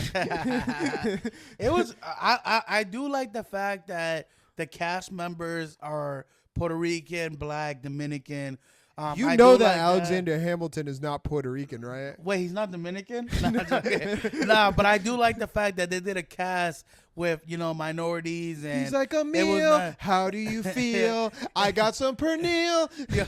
He was like, Colombia, Colombia, Colombia, Colombia, Colombia. He's like thinking that Nah, but he got hookah and shit. Nah, but it was a vibe, though. I definitely enjoyed it. It's one of those things, like a one-off. You watch it once, and that's it. Also, I don't know why it's on Disney He's Plus. like, I do it for my people. We celebrate with coquito. Yeah, we should have a musical podcast. Yeah, we just out here singing and shit. They call him Daddy-O, cause he's Daddy-O. Oh my God. But what do you think about that, Daddy-Os and Mommy-Os? Did we agree to that? That's what we're gonna call our audience. Daddy-Os and I made a Mommy-Os? clip of it, so I think Daddy-Os and Mom, it's sticking. We're coming with shirts like in 6 months from now. and something like 150 people saw that clip. So Ooh. there's no going back. Listen, I'm telling you right now, the fame is getting outraged. Like, it's getting crazy. I was at the movies the other day, and people just keep coming up to me. I'm trying to watch a movie. Have some respect. I got a burrito in my pocket that I just snuck in here from Qdoba. Black Zone, I don't sneak in movies. I don't sneak in food to the movies. I got a whole burrito in my pocket. I'm trying to sneak my burrito out, and I'm eating my burrito, and the guy to the right of me, he's like, AB? I'm like, bro, what? He's like, yo, where's KC? I'm like, he's like, I thought you guys did everything together. I'm like, no. We all have our individual lives. He's not a big, fan of this movie. I'm here by myself. He's like, that's so weird not seeing you guys together. I'm like, well, I feel like you've mentioned the burrito at the movie thing too, and I feel like the annoying part is when people start pulling out their burritos. Yeah, and they're like, oh, sign it. Can you sign the rabbit? No, he said, can you sign my burrito? That's crazy. That's crazy. Yeah. That was crazy. I think he's not eating it. He's just slowly letting this burrito go soggy during Gladiator 3. And then you know how the movie theaters, they usually have that old lady working in checking your tickets or whatever. She flashed me her tits. I'm like, would she pull up her pants? Nah, she brought them shits back from the front, and she was like this. Do your tits hang low? Do they wobble for and fro? Yeah, nah, but she had nice tits. You gotta give it to Betty. She had nice tits. But yeah, no, I'm tired of that. I just want to be an average person. I want to be in public. If you see me weighing my grapes at the produce section, don't bother me. Just don't bother me. Put your goddamn tits away. We don't want to see it anymore. Oh man, good times. Yeah, but Alexander Hamilton, definitely a one-off. Also, Chili's. Let's get this straight. Baby back ribs. Awesome song, by the way. Super awesome song. But I don't know how Chili's is still open. Chili's, if you want to sponsor, it's definitely sponsor. Just hear me out, because I am a food critique. You guys have good food, but you guys are way too expensive. I did the little platter, which is 3 chicken strips, 2 sliders, and 2 mozzarella sticks. Mozzarella sticks, A1. Chili's mozzarella sticks. Mozzarella sticks look like this. Marinara sauce. Thick. They're thicky. About cheese pool, A1. The sliders, good. Chicken crispers, really good. They gave me 8 dipping sauce. Ooh. You know what's not cool? That I got that and a drink, and it was $26. That is not cool, Chili's. It's not cool. No wonder there's only one of you guys in the next 100-mile radius. You guys got to get it together. Maybe lower your prices. Take some notes from Applebee's. Half off apps after 9. Maybe think about that. I don't know. Here's some ideas for you. TGI Fridays, they have little combo plates. I don't know. Work on your prices. You guys are good. You guys are better than that. I loved you guys in Talladega Nights when he said, you guys want to get kicked out of Chili's again? Great Chili sauce. Great Chili's. But... And I love chili. No. Physically, I love chili, but your menu, price is outrageous. With this economy, I'm surprised you guys are still open. That's just my message to Chili's. Well, I know one kid who goes to Chili's, and he calls it the chill zone, which is hilarious to me. I like a restaurant that has a good nickname. You know what I mean? So instead, because I love Qdoba. They should change it to chill zone and update their menu prices. I was like, yo, do you want to hit the zone? Yo, that's kind of dope. You want to hit the chill zone? Ooh, yo, we're opening up a restaurant, and it's not AutoZone, it's Chill Zone. Fuck out of here. I feel like it's perfect too because Chili's is like hot, but the Chill Zone is cool. But it's cool, so it's a hot cool. Chill Zone, Ooh. baby back ribs. I didn't have their baby back ribs. I just had that because I was trying to be I was trying to fucking around with that. Well, I was trying to be polite. You know, when you go on a date, you don't want to make it appear like you eat a lot and shit. So I had that, but I was pissed. It was $27. Wait, it was 20. Did both of you guys eat it? No, she got her own, and I got my own. I love it because she got her own. Wait, both of you guys got a sample platter? Each. No, it's not a sample platter. It's like it sounds like a sample platter. It might be a sample platter. You got the chicken, you got the mozzarella sticks. Things, but it's small. You got a sample of But it's things. Small. It's an appetizer. It's still considered appetizer. It's small. 3 chicken crisps. The sample platter? No. Okay, no. This is an important question. No, you're making me look like I got a big bag. You're making me look like I got a big bag. Go. This is an important question. What the bread unlimited? No. Show me one menu where the sample platter is not with the appetizers. What do you mean? They always with appetizers. That's what I'm saying. Okay, but no. Can I say my part? Hold on. 3 chicken crispers, 2 sliders like this, and 2 mozzarella sticks. You're gonna be full off that? A second ago, the mozzarella sticks were like this. No. I said the sliders were like this. Now the mozzarella. Rewind the tape. Now all the food's small. Rewind the tape. I said 2 sliders. You said mozzarella sticks. Massive they were like mozzarella sticks. They were like this. You said the biggest mozzarella sticks I've ever seen in my life. They were so thick, full of juicy and delicious, and the cheese pool. He said A1. He said you should have seen these chicken strips. $27. You should have seen the chicken strips. The size of the hens they must have had to make these chicken strips. Nah, it's chill. Yeah, but both of you guys got sample ears. That's chill. Yeah. I'm not mad at it. No, it's just the price. It was good food, but it was too much. Wait, it was 27 for 2 samplers? No. Each. 27 each. That's expensive, Ay, bro. caramba. That's expensive. I'm telling you right now. I go to Applebee's, bro. Half off after 9. I get mozzarella sticks. I get the buffalo chicken. I get the quesadillas. I get the spinach artichoke, and I'm not spending $27 with a drink and the tip included. Take notes, Chili. Take notes. Applebee's, I fuck with y'all. Chili's, I fuck with y'all. Just update your menu because that shit ain't it. You know what's my guilty pleasure? I like low-key fuck with Olive Garden. Like, I know it's not real Italian food. Oh, their It breadsticks. is so, like, overly unlimited buttered. breadsticks, unlimited salad. There's the chicken gnocchi. Oh, the chicken gnocchi soap. Oh, dude, I be at Olive Garden and the dude be like creating the cheese, and I'm just like, you know, like that meme from the dude from Star Wars. He's like, more. Well, here's the thing about Olive Garden. Back in the day, they used to give you a pile of breadsticks. Yeah. Now they look at how many people. They give you like three for two. Three for two. Yeah. And then you have to like fend. Work your way up. Here's what happens when I go into Olive Garden. I look at the hostess. I go, fire up the ovens. Oh, Daddy's home. Daddy's home. Listen, I'm telling you right now, the salad, keep it coming. Keep it coming. No Diddy. Keep it coming. See? Breadsticks, keep it coming. Soup. Because I want to be full. This is what I do in Olive Garden. I want to be full. Play. No. I want to be full. But when my entree gets here, I want to say, let me get that to go. Let me get it to go. I want to be full off the unlimited stuff because the to go plate, I'm going to have that when I get back home. But I'm here with the unlimited. Mr. Unlimited. So here's the play. Salad, great. Love the salad. Yeah. For me, get the breadsticks. I'm going 6 breadsticks get the Alfredo minimum. Sauce. Alfredo sauce is the style you dip the bread. Ooh, the Alfredo cheese. You don't need take all note. that. I'm putting you on game. The chicken gnocchi, dip the breadsticks in the gnocchi. Gnocchi's unlimited. Gnocchi. I'm getting like 2-3 of them. Gnocchi. By the time the food comes out, they give it to you. It comes in the little thing, whatever. When I say, let me get 3 breadsticks to go. Yeah. They give you the breadsticks. It comes in the little aluminum foil bag. Ooh. Toss that in the oven. Toss that in the oven. Yep. Ooh, come on now. And you know what? When the entree gets you kind of pretend like you're gonna eat it, but you ask for the to-go plate. You look at it. You might dip a little bread, take a little cheese, and you gotta make sure you get the cheese from there because before you ask for the to-go plate, you let them. Create the cheese. You let them create the cheese. And then when they're done, you be like, more. I'm going to get a to-go plate. Let me get a to-go plate because I just ate 16 bread. I had 3 salads and I had 3 soups. I'm good to go.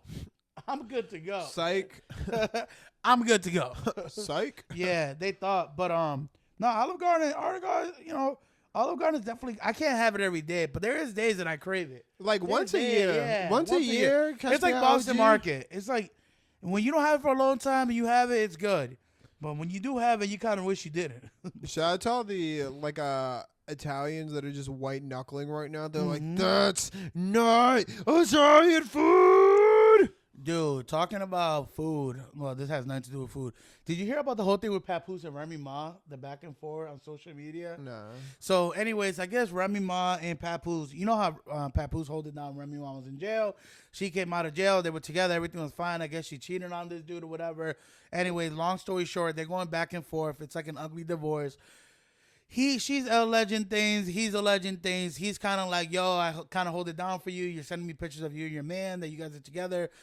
Be a mom. Like, you're bigger than that. You're old as hell. Just be a mom. She's like being super petty. She's like, yeah, so I ate your ass and you like it. Anyway, it's just a bunch of back and forth. And there's nothing wrong with that. And there's nothing wrong with that. It's good content. It's great content. Great for social media. And that's what social media is about. But I'll tell you one thing. There's nothing funnier than seeing someone that's been together for a long time but have a nasty breakup. And we know about that because on social media you see it. All of you guys have had that one friend where they've been together, they've been married, and then they break up, and it's just like a nasty breakup. It's like pettiness, like madness.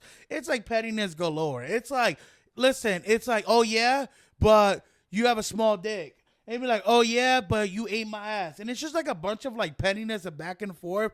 And it's like, bro, like, I wonder how many people are dealing with that shit right now and on the verge of breaking up. And they're just about to let loose all these like allegations and stories and all these humility like shit that they're gonna say against their partners. But it's like, why do people do that shit, bro? Like, people just don't have like normal breakups where they're just like, you know what? It didn't work out. Thanks for the opportunity. Thanks for the time. You go your way, I go my way. It's like, nah. Yo, this guy, he likes me when I put a thumb up his ass. It's like, damn, that's crazy. Like, why you gotta tell people that? Like, you know what I'm saying? Like, I don't know. It's fucking wild, bro. Like, but. Yeah, I feel like older people definitely do this, but like, if you're going through shit, please stop airing it out on Facebook. Bro, no one cares. Also, if you're dealing with some type of hardship, no one cares. Like, I'm telling you right now, like, I'm sorry, like, Christmas time. No, I'm going to vent because now I'm fucking pissed off right now. You know why I'm pissed off? Because I was on Facebook dating app, and this chick, and I have the screenshots. Hold on. Where the hell? Because I got to read it verbatim, so I'm not getting misquoted. Hold on. Okay, here it goes. And this is her bio. I cannot make this up. This is real. This is on Facebook dating app. It says, don't tell me what you could do for me. Show me. Ooh. I need a man who's going to provide, and I believe in love. She's from California, by the way. Nowhere near me, right? Nowhere near me. Why are you matching people? No, from Cali? no, I don't know. My filters is messed up. So this is what she wrote. So I wrote, hey, how's it going? She wrote, good. And she was like, I'm just dealing with some stuff right now. And she wrote, I have to get a third job now. Wait. She responded, I'm just dealing with some stuff now. Just off the get-go, right? Conversation over. Right. So I just wrote, I hope everything's well. I hope everything works out. She says, nope, to be honest. I have to get a third job now and try to help out. I was like, I'm hoping it all works out for you. Keep me posted. Like, I was just being friendly. I don't know what to say to that. She's dealing that she needs money, that she needs to get a third job. She wrote, I'm good. And I wrote, what do you do for work? I'm still trying to be conversational in the midst of this girl literally thinking that just because I just met her, I got to be a provider for her. She wrote, I'm good. Take care. I'm looking for someone to provide. Provide? I just matched with you. It's not even a day in. The first conversation is you're telling me that you don't know how you're going to get to work. You need to get a third job. Your rent is due. Why are you giving me all these hardship and your problems? I just met you. You're in California. I don't know who you are. Why would you feel the need that I have to send you money and take care of you? We haven't even formally met. I haven't even talked to you on the phone. I haven't even FaceTime you. Why are you out here on dating apps looking for someone to hand you out money? This shit is getting out of hand. It's getting ridiculous. This is not the first time this has happened to me. Another girl said, hey, we should text. I'm barely on here. I got the text messages. I said, cool, here's my number. She sends me nudes. And I'm like, okay. I'm like, oh, well, I'm on my way to Chipotle to get food. And she says, I cannot make this up. Look what she said. She said, yo, this shit is hilarious, bro. Hold on. Because I got my receipts. I feel like with the first girl, the second, if you respond with the complaint, I'm not talking to you. Nah, hold on. Yo, look what she says. Hold on, man. Where the fuck is it? It was wild. I was like, I'm at Chipotle. And she said something to the degree. She said, ooh, I like Chipotle. You should send me some money so I could get some Chipotle, daddy. Nah, I'm good. And I'm like, and I told her, I was like, listen, I don't pay for nudes. I don't pay for videos.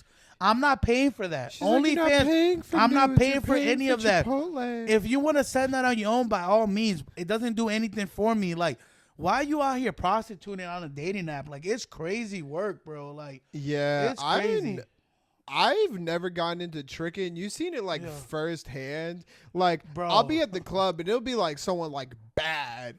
And if they look at me and they're like, hey, you want to buy me a drink? I'm like, nah. Yeah. I'm good. It's like, but like, it's like, bro, like, listen. I do not do tricking. Like, get it? It's so ridiculous. Like, she literally said, I'm good. Like, she didn't want to have a conversation. As soon as I turned it down, and I never said no, that I wasn't going to send her money. I never even got into that. I just kept like he was saying, about to send some money. He was about to send a little nah, Frankie. I would never. I would never send Frankie, a little Franklin. Hell no. Come You on would now. never check my Cash App transaction. I would never do that. But the funny thing is that Check the the Cash funny App, thing is though. she got mad that I wasn't engaging into what she was like trying to request for. I just kept saying just normal shit. Sorry to hear that. Hope it works out for you. Wish you nothing but the best. And she was mad at that because she wanted me to be like, okay, you know what? Send me your Cash App. I got you. Captain Save-A-Ho. We don't do that shit out here, bro. If you're out here on social media or on dating apps just trying to ask for money, handouts, whatever it is, stop doing that. Like, stop putting people on your problems. We all have problems. We all have bills. Like, I get it. Some of us are at worse situations than others. Some of us need help. I get all that. But don't put it on social media. It's like the person that it's their birthday and then they put their Cash App on their story. Have you seen those? It's like females. Nah. And it's not just females, by the way. I've seen guys do this too, where it be their birthday and they'll post their Cash App on their story. I'm about to pull that come my birthday. Yo, this shit is not a move. It is not a daddy move. Like, you should not be posting your Cash App like on your story talking about like, yo, send love. Like, that's crazy. That is wild. You are a grown up. Like, stop asking for handouts. Like, it's not it, man. And I get it. Again, I know people that are dealing with shit like private message me, whatever. But if you out here on social media, writing on your status like, how is baby Aiden going to eat tonight because my baby daddy is a loser and doesn't support us and they're going to shut off the electricity tomorrow? Why are you posting that on Facebook? Like, well, I remember like it's one crazy. of my family members, she was airing everything out, dog. And like, not for nothing, I had some pretty good laughs about it. Yeah. But like in reality, like if you are doing that on social media, just know like a good portion of people are just showing it to other people and just laughing because Absolutely. it's fucking ridiculous. Absolutely. And the people who are like overly supportive, like look at their lives. Like realistically, like anybody who's just like diving into like your social media and is consistently like supporting, you're like, Yeah. woe is me. Da, da, da, da. There's a good chance their shit sucks too. You know what I mean? Absolutely. Absolutely. No, I social media is made for if you're starting up a business, if you're posting positive content, if you're posting funny content, if you're an event planner, if you're on Marketplace, if you're selling something, whatever, it should not be where you go and give everyone your problems all the fucking time and ask for handouts and ask for this. It's like, bro, like, we're not doing that, man. Like, if you're dealing with something, keep that shit private. Like, get a therapist. Or start a fundraiser. Or, I don't know, get a job. Life is tough, man. Figure it out. But if you are really dealing with something, private message people. Don't be... And also, it's just, like, exposing people, like, relationship. Like, every time you argue with your baby daddy, we don't care. Like, don't post it on social media. I promise you, we don't care. Like, we just don't. But Yeah, it's... I just don't get It's it. getting out of hand, but like that whole shit. I'm telling you right now. far too private for all that. I'm telling you right now, like if you're out here matching me and you're expected to get any money, like yo, good luck with that. You're not getting any money from me, man. Like especially if we never met. Like yo, I don't like no. I'm not gonna send you a random ass person. Like, but there was one girl that matched with me too, and she was like, "Hey, text me." Like off the get. Usually those are scams.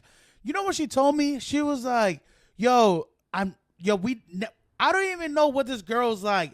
How I don't know anything about this girl." She said, "What are you doing Friday?" I'm like, "Oh, I'm not sure yet." She's like, "Well, you could come over and we could drink at my house." I don't know this depressing. chick. No. Not only that it sounded depressing, it was low key. It was low key sketchy as hell. She lived in Lynn, Massachusetts, which Lynn, Massachusetts. Shout out to Lynn. But City of Sin. yeah, it's super sketchy. She's like, she doesn't know who I am. She's inviting me over, bro. All I know, I can go get invited to a place where I get fucking robbed. Like, you know what I'm saying? Like, people on this misconception, like dating apps, like you got to do your homework. You know, to this day, and sometimes me and you have done this before, where I'm like meeting with someone, I'm like, yo, I'm at this location. Yeah, like, I can share a location. Yeah, I'll say a location. I'm like, yo, I'm here. If you don't hear from me in 2 hours, call the feds. Like, I always do that because it doesn't matter if you're a guy. You don't know who's on the other side of that picture, of that profile. Like, it could be a bunch of dudes you're looking to rob you, steal you, whatever it is. Like, you don't know what could happen. So I was like, I'm good. And she was like, oh, you're not coming over? I was like, I don't know anything about you. Like, you know what I'm saying? Like, and there's guys out there that are thirsty that would have been like, yo, you're crazy. Like, just go and figure it out for yourself. You can defend yourself. I'm like, it's not about that. I've never personally been in Lynn. I don't know anything about Lynn.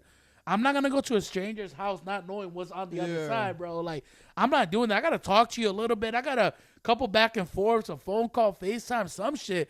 I don't know this chick at all. Like, I was like, I'm good. I blocked her. I was like, yo, this is weird, bro. Like, but well, I remember I was talking to this one girl. I think I met her on like Tinder or something, and usually a lot of times it'll be like Asian accounts. So it'll be like an Asian girl, but like there's plenty of Asian girls. I'm like, oh, this is like normal. Right. But like she was like, it seemed like just normal enough that it could have been real. So I was just kind of like entertaining it. And she's like, yo, let's go on like WhatsApp or whatever. And I was like, I usually don't like doing this. Yeah, but whatever. WhatsApp is a red flag. Yeah. Well, here's what ended up happening. We ended up FaceTiming, like had a conversation and everything. To this day, I still don't know if it was like a scam or what it was. Yeah. We had like a normal ass conversation, but she like wasn't in the area. And I was like, ooh. Yeah, no, it's dicey. Like if anything, but they're getting good though. They're getting good with that, man. Like if anything's like weird though, I just kind of like nix it. I'm like, nah. Listen, man. Like sketchy. I've matched with girls that they're promoting their OnlyFans. That's fine. You know, I get it. Like, you know, they have their OnlyFans handle. They'll tell me straight up, like, look, like I'm promoting my OnlyFans. I'm not really looking at date. Shout out to you guys. That's smart because there's guys out there that might be looking for that. That might just be looking for videos or photos. That might be their thing. Shout out to them being straightforward, having it in the bio. But looking for a provider, that's fine. Get to know me. Like, let's talk. Let's see what's really going on. And maybe, I don't know, after a couple of dates or whatever, I can see your situation and I can see if I'll be interested to get involved and to get into something like that. But getting mad at me by the third respond that I'm all set, take care, because I wouldn't engage in what you're looking for. It's ridiculous, bro. It's super crazy, especially because you're in California and I'm in Massachusetts. Like, that makes no sense.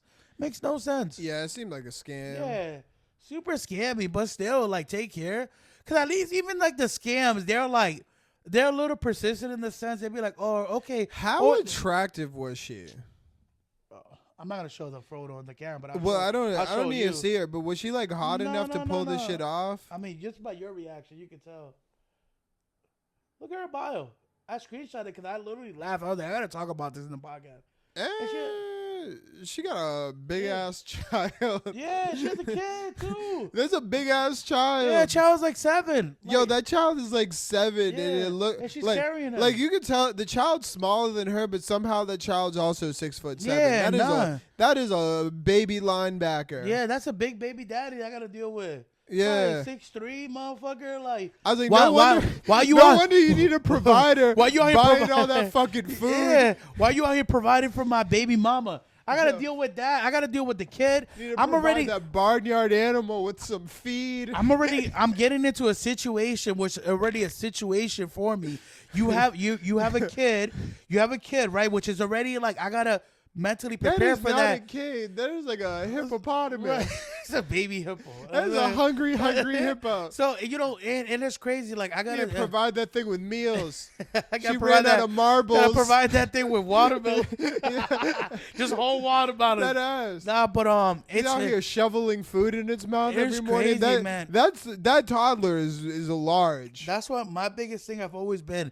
If you're requesting way too much in the bios, it's a turn off for me. It's such a turn off for me. Like the requirements, 1 or 2, that's fine. You know, has to go to the gym, whatever. If you're into active lifestyle, whatever, has to like this. Political differences, whatever it is, that's fine. Religion, smoker, drinking, it's already there for you to fill out in the dating apps. But when you start having way too many, like, gotta provide for me and my family, I gotta be a stay-at-home mom. I gotta do this. I gotta do that. Like, I'm like, yo, calm down. You're skipping steps 1 through 10, and you're in step 20. Like, it makes no sense. Like, take it easy. Let that shit come naturally. Like, if those are your standards, shout outs to you. I hope you find love, and I hope you find someone.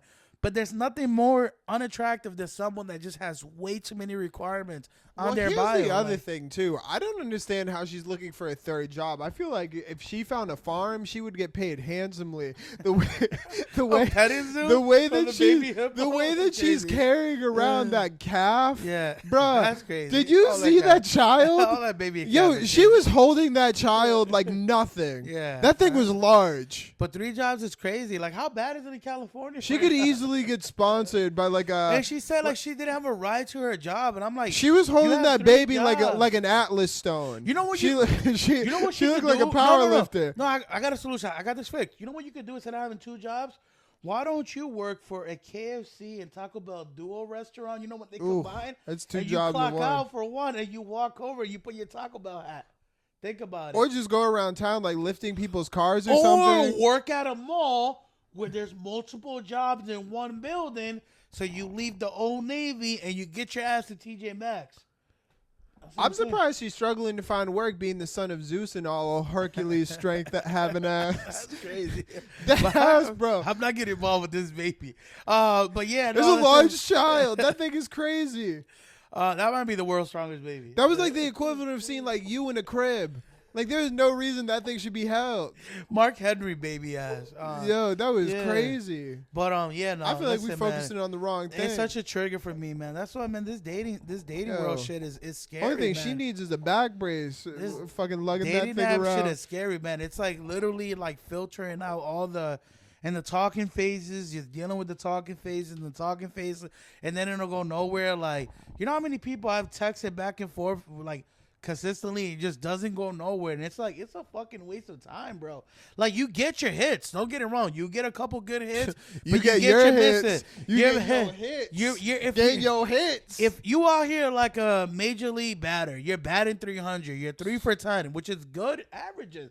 You're batting 300, which is good in baseball. You batting like 499. In real life, it's not that good. That's 7 people that just wasting your time and just going back and forth talking about what are your favorite hobbies? What do you like to do? What do you like to do on the first day? What do you see yourself 5 years? Do you want to have kids? Do you don't want to have kids? Do you want to travel? What is your travel destination? What's your favorite food? What TV shows are you watching? Hey, NMU. Hey, what's up? Hey, good morning. Good morning. Good afternoon, handsome. How you doing? Hey, how's the gym? You doing very well at the gym. It doesn't go nowhere. Bro, cut the shit. Let me know. Do you see a connection with us? Do you see us together? Like, are we actually going to, probably take this to the next level? Or is this just some bullshit back and forth that you're doing while you're really just waiting for someone else? Because at this time, don't waste my time. Let me not waste yours. I'm fucking 33 years old, man. Like, I'm tired of this talking stage. Damn. Like, all these damn. Give me the Kevin Hart. Motherfucker, you 33. But yeah, no, like, if you out here, like, on the dating apps, just be transparent.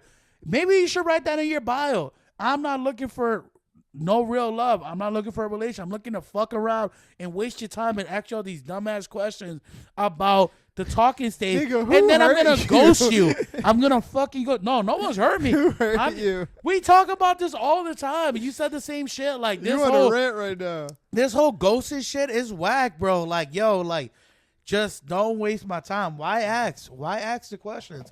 Especially when everything's going perfectly. Like, what are we doing here? You know what I mean? Like, I don't get it. I was talking to this one girl recently, and she didn't ghost me. Well, I guess she didn't ghost me. Damn. No, but the thing that I thought was funny is this was a couple weeks ago. So GNX just dropped the Kendrick album. Yeah. I was like, yo, I'm just excited. She's for like, this. I like Drake, and she goes to you. Nah, I was like, I'm excited for this. And then she was like, what the fuck she say? I was like, oh, I'm excited for this Kendrick album. She's like, I know. It was needed. It was needed. I was like, oh, what? I was like, really listen to it? Man. I was like, so what's your favorite song? She's like, well, I haven't gotten the chance to listen to it yet. She was a And I was liar. like, what the fuck are you talking about? Yeah, she was just trying to impress you, make you feel good, make you just to waste your time. It feels so good to me. I know feel you it. want to cap. It's cap. Don't appease me. I feel it. If you haven't listened, don't. Yeah, just don't, man. Just It's don't cool waste if you my were time. Team Drake. It's cool. It's cool if you're Team Drake.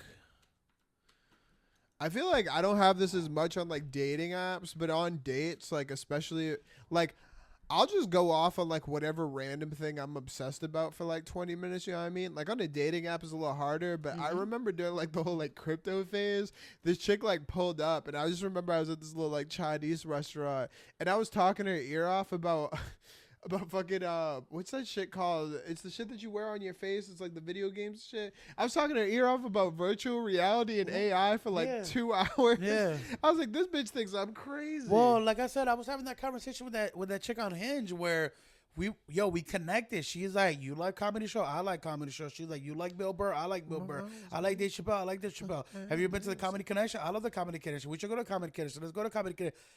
Everything was fine. Straight ghost. Straight ghost. Straight Casper the Friendly Ghost. Like who you gonna call? Ghostbusters, because she just straight ghosted my ass. I'm like, I don't get it. What was the point? It was like the build. It's like, in the song they have the build up. It's like having a build up in a song and then someone just pulls the plug on the radio. And you don't get to listen to it. That's how I feel about a bunch of like J. Cole beats, Yeah. honestly. It's like the build up. You're like, yeah, here we go. Wait, guys, it's coming, and someone turned off the radio. Yo, I remember one time I was driving around with someone and they put on that song "Stand" by Eminem. Yeah. And they were like, man, this song's kind of long, and then they skipped it. They skipped the last verse, which is arguably the most important verse That's of the worst entire thing fucking ever, song. yeah. There's like, this shit's Well, super the radio neg- high key does that. The radio of the song is too long. They'll skip parts of the song. I'm like, how do you skip the last part of Yeah. "Stand" though? It's like, It's like we take it over. You skip Lil Wayne's part. Like, Yeah. that's the best part. Like, "Eat rappers feed and feed me me beats." Like, come on now. Nah, speaking of Ghost, so You gotta. what's the transition with this? Because speaking of this Ghost is a crazy. stupid joke. Alright. But anyway, so I was like talking to somebody about like a haunted house, Yeah. and they're like, oh, da, da, da, and it's like kind of creepy. I was like, you can tell like if it's a good haunted house or like a good like ghost tour. Annabelle. Big- That shit's crazy. Well, you Connecticut. could tell how good like a haunted mansion or something is based off of how long the people working there have been. Yeah. Like, it's not that haunted if the person's been working there for 5 years. You know what I mean? Yeah, for like, sure. like a good haunted house, you want Their somebody. turnover is terrible. Yeah, you want somebody who's Seasonal. just like, he's like, yeah. Per diem. I don't know what happened Per to the diem. last guy, Yeah. but I just started here like a week ago. It's been an emergency. You want to It's go like- to a haunted house and it's like the guy's first day at the job. Exactly. Yeah. A good haunted house, it's always But if you their go first there and day. she be like, "How long you been?" She's like, 15 years. You're like, You're like, this is whack. This is whack. I'm like, this is Nah. this is just like a tour of a house. Nah, I high key don't do haunted house. I remember growing up, Spider Gates was a thing. People would go to Spider Gates. Never did that. People are like, oh, let's go to Salem, Mass for Halloween. I'm good, bro. Listen, man, like, shout out to people that are out there looking for spirits and demons and all this weird shit, bro. Shout out to you guys. If you want to bring that bad mojo to your crib, that's fine. Me personally, not a fan. I'll watch a movie, and if it's like any like based on a true story, Exorcist shit, I'm turning that shit off. I would not. That's the least of my worries that I need. Me being haunted. I remember my boy just recently told me that his house was haunted when he was a kid. And I thought he was like bullshitting me. He was like, no, I'm dead ass. I was like, how, bro? Did you see like a ghost or something? He was like, bro, there was a lot of shit that would happen in the house that we had like no answer for and all that. I was like laughing, but he was like dead serious. And then it got me thinking, I was like, damn, I've been lucky because I never been into like a haunted situation. You know what I mean? I believe it's real. Like, I believe there's like shit that's like abnormal or whatever you want to call it, but I'm good. I do not need to be fishing out there for that shit. Like, I'm good. Well, like, my thing is like, I don't know if I like necessarily believe, but at the same time, I'm not going to the Amityville house. Like, I'm not, I'm not trying to fuck around and find out. Yeah. However, if the person at the Amityville house has been there for 15 years, dog, do you remember how there used to be all these ghost shows on TV? Remember like ghost catching and shit? They would go to like a haunted hospital that's been closed down, and they'll go to like a basement. They'll have like these like radars that could pick up like I don't know. Yeah, motherfuckers in a basement with a vacuum. Just like beep beep, just like looking for like abnormal readings and shit. They got one of those wands from like TSA. Yeah, I was like, bro, I'm good. Like, what are you doing? Like, what's the end game here? Because like best case scenario, you find it. like you guys know, there's no real life Ghostbusters. Like if you somehow get a ghost to come back to your crib and your crib is not haunted, there's no way to heal that shit. Like, what are you gonna bring a priest? He's gonna start reading the Bible. Like as cool as that is, bro. Like, it's shit's still gonna be low key haunted. And it's like, why? I just don't see a win. I just don't see a win. Like, I'm all sad. Like, I'll keep that shit for like people that are just out here just looking for like. What's the end game here? Yeah, seriously. Like, what is your goal? Like, what are your goals? Like, what's up with that? Like, what's up with that? I don't get it. I just don't get it. But shout out to you if you're into that, man. More power to you. Just stay the hell away from me, and don't invite me. Like, my friends already know me. Like, I remember my boy. Like, he's like my boy, but he's been like my boy for like 4 years, and he doesn't really know my background like that much. And he was like, "Hey, bro, I'm going to a Halloween haunted house. You want to come for Halloween?" I was like, "No." And he was like, "Oh, bro, why not?" I was like, "Oh, you must not know. I just don't do that shit. Like, I'm good. Like, I'm all set, bro. Like, shout out to you. He's like, come on, bro. It'll be fun." I was like, "Bro, I have no business going to a place looking for some, like, abnormal, like, noises or hear something, someone flicker the lights and whatever. Like, I'm good, bro. Like, all set." My thing with haunted houses is haunted. So growing up, I used to go with my family, but my family like is like all women, right? So like the thing is like I'm not that reactive. I also look at them and I'm like, I'm not jumping for a fucking 13-year-old. Right. But the problem is like the girls are so reactive that like they would be screaming at the beginning, that I'd walk in afterwards and I'd just be like, "What's up, bro?" Yeah. So you know, I just get like no like attention. Yeah. I saw one video. There was like one clip. I don't know where it was. I don't think it was the United States. It was somewhere like overseas where there was like a guy that came out of the bush and like punched a dude. Yeah. And the dude got like punched. It was like one of those like haunted houses. They were like in like a little moving like van or whatever. And dude just came out of the bush and just punched them.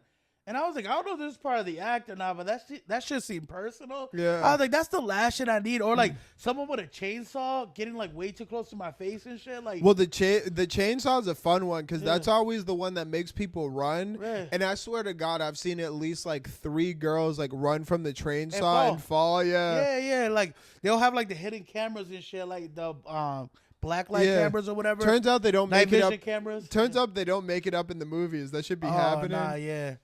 That's another thing too. Like I've seen way too many movies where like people fucked around and found out. Like that's me. I'm not fucking around and finding out. I went to this dope one in Philly. It was like a whatchamacallit. So in Philly, they have like an old jail or whatever. Yeah. So they like convert the getting fucking haunted by R. Kelly ghosts and shit. High key. Well, they convert the prison to one, but they have this shit where you could like basically you like wear a band to tell them if you want them to like touch you or not. The ghosts? Yeah. Well, the people who hop out. Oh, okay. I see what you're saying. It's not like a haunted tour. It's just like a haunted house. So it's just like a bunch of like teenagers dressed as ghouls and shit. So you got the band? I got the band, but I also just don't want people touching me. Like, oh, so you get the band if you don't want them to touch you. Correct. Yeah. So the other band, they get to like slap you. Yeah. Well, they don't slap you, but it's a lot like just like touching shoulders and shit. Yeah. Like they're not getting too wild. Oh, why's your pants out? That was wild. You just get blasted by a ghost. Yo, getting like fucking jerked off by. But it was a pretty dope concept, and you also like walk through the prison too, which is just like a cool like historical site. Yeah. I don't know. That's pretty cool, I guess.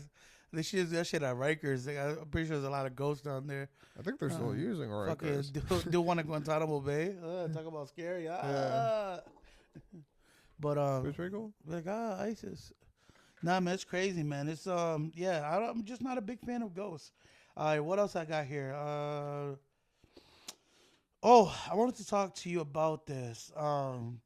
When did you find out? Because we're in the jolly spirit, and Christmas is a couple weeks away. When did you find out Santa wasn't real? And did you ever think that Santa was real at one point? I think I thought he was. It's hard to say. I was always kind of skeptical. I'm sure when I was really young, I was like, Santa, woo! Yeah.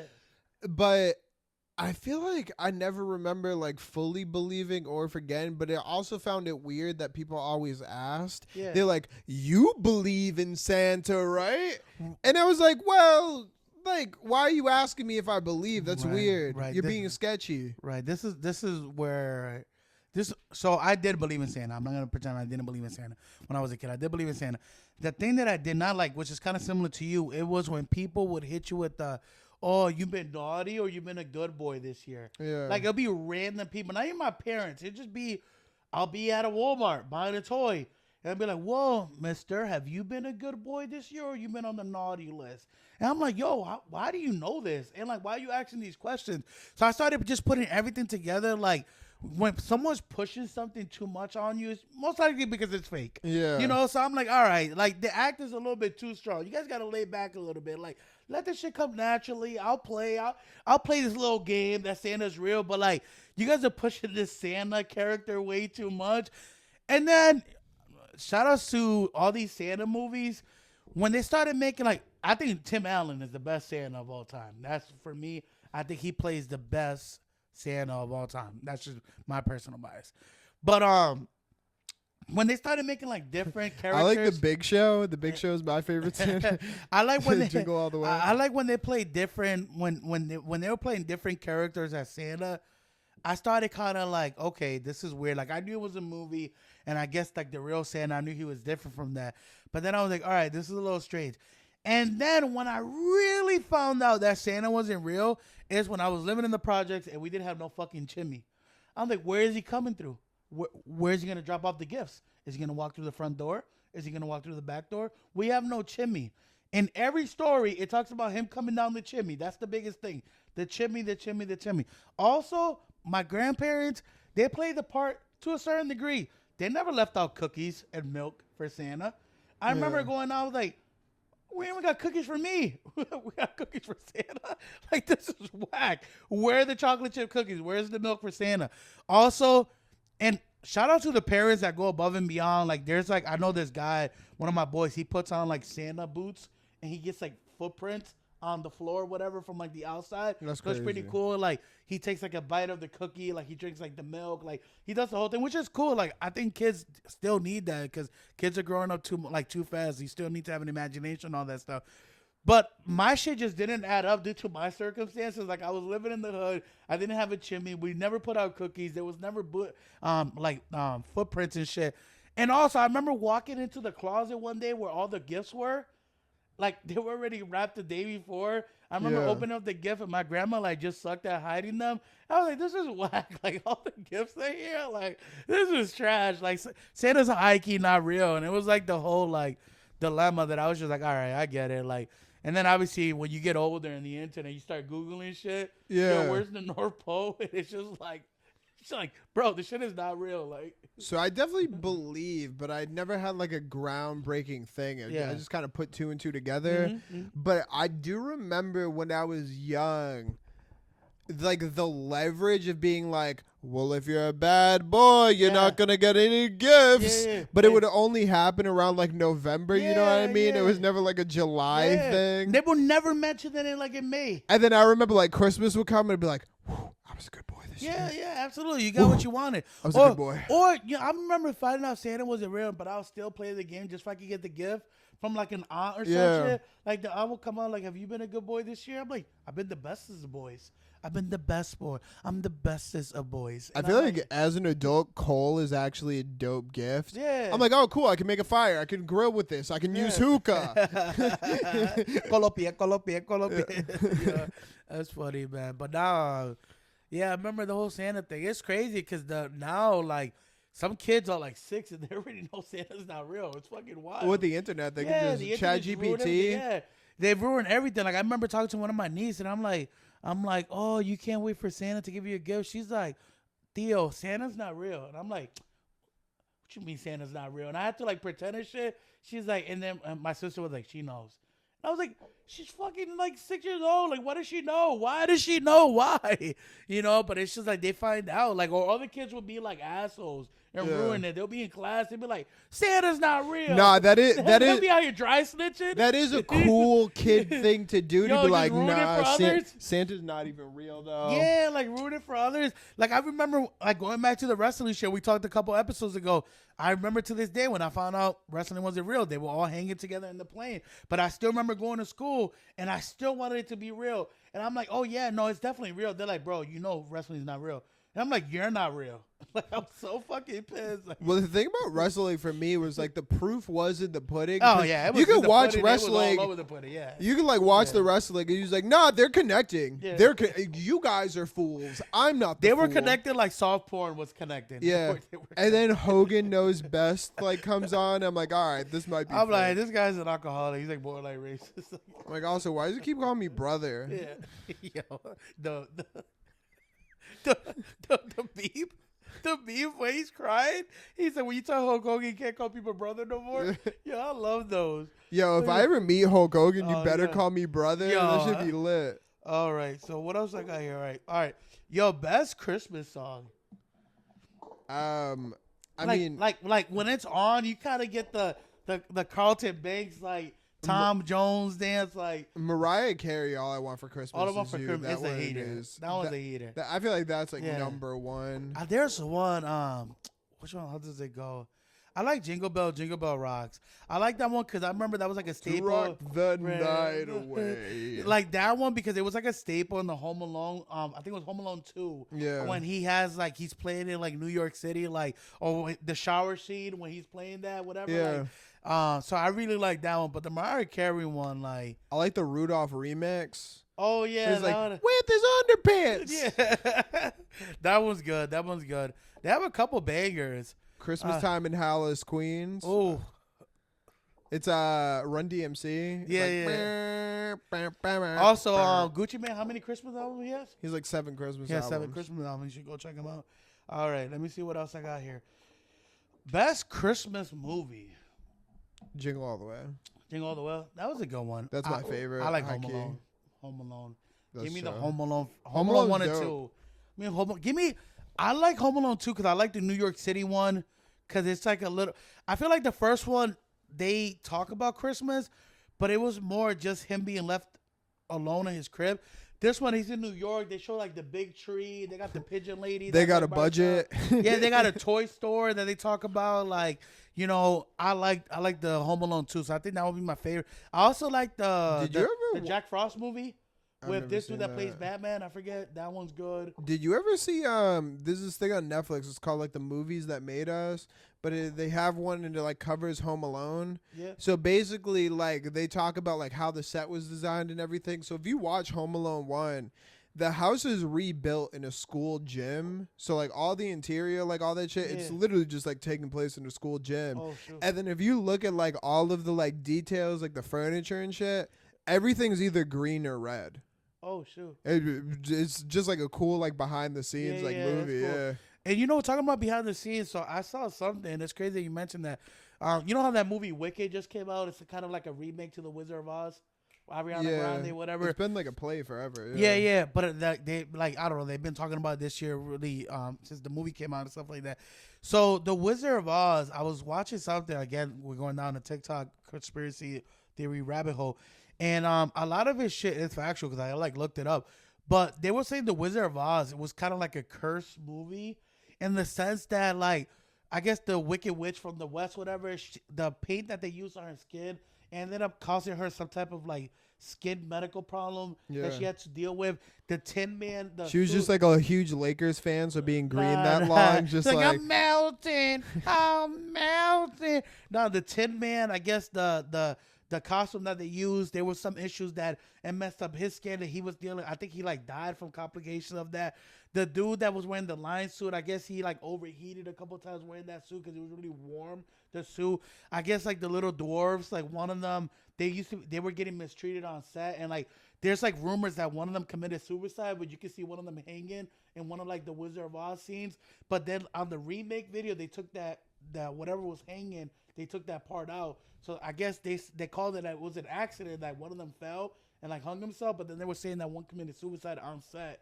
Bro, it's like crazy, eerie, dark. Like if you look it up, it's super wild. Like, but it's just crazy because The Wizard of Oz is like one of the most popular movies of all time, and it's such an old movie. But when you start reading some of the set and like the chemicals that they use and shit that was like not proven to be healthy for a human being, it's crazy. Like, you know what I'm saying? Like, it's pretty wild, dog. Well, if you look at like a lot of the way a lot of those movies were like set up back in the day, like a lot of them, like, oh, it was cursed. It's like, nah, they just had like zero safety standards. Well, yeah, she also caught I think she caught on fire. And one of the things that the Wicked Witch from the West, she had a bad time in that movie. Should have won a fucking an Oscar or some shit. But yeah, it was crazy because in one of the scenes, I guess they like blew up whatever fire, and she got like 3rd-degree burns like all over her body. It was crazy. Yeah, it's wild times. But yeah, the more you know.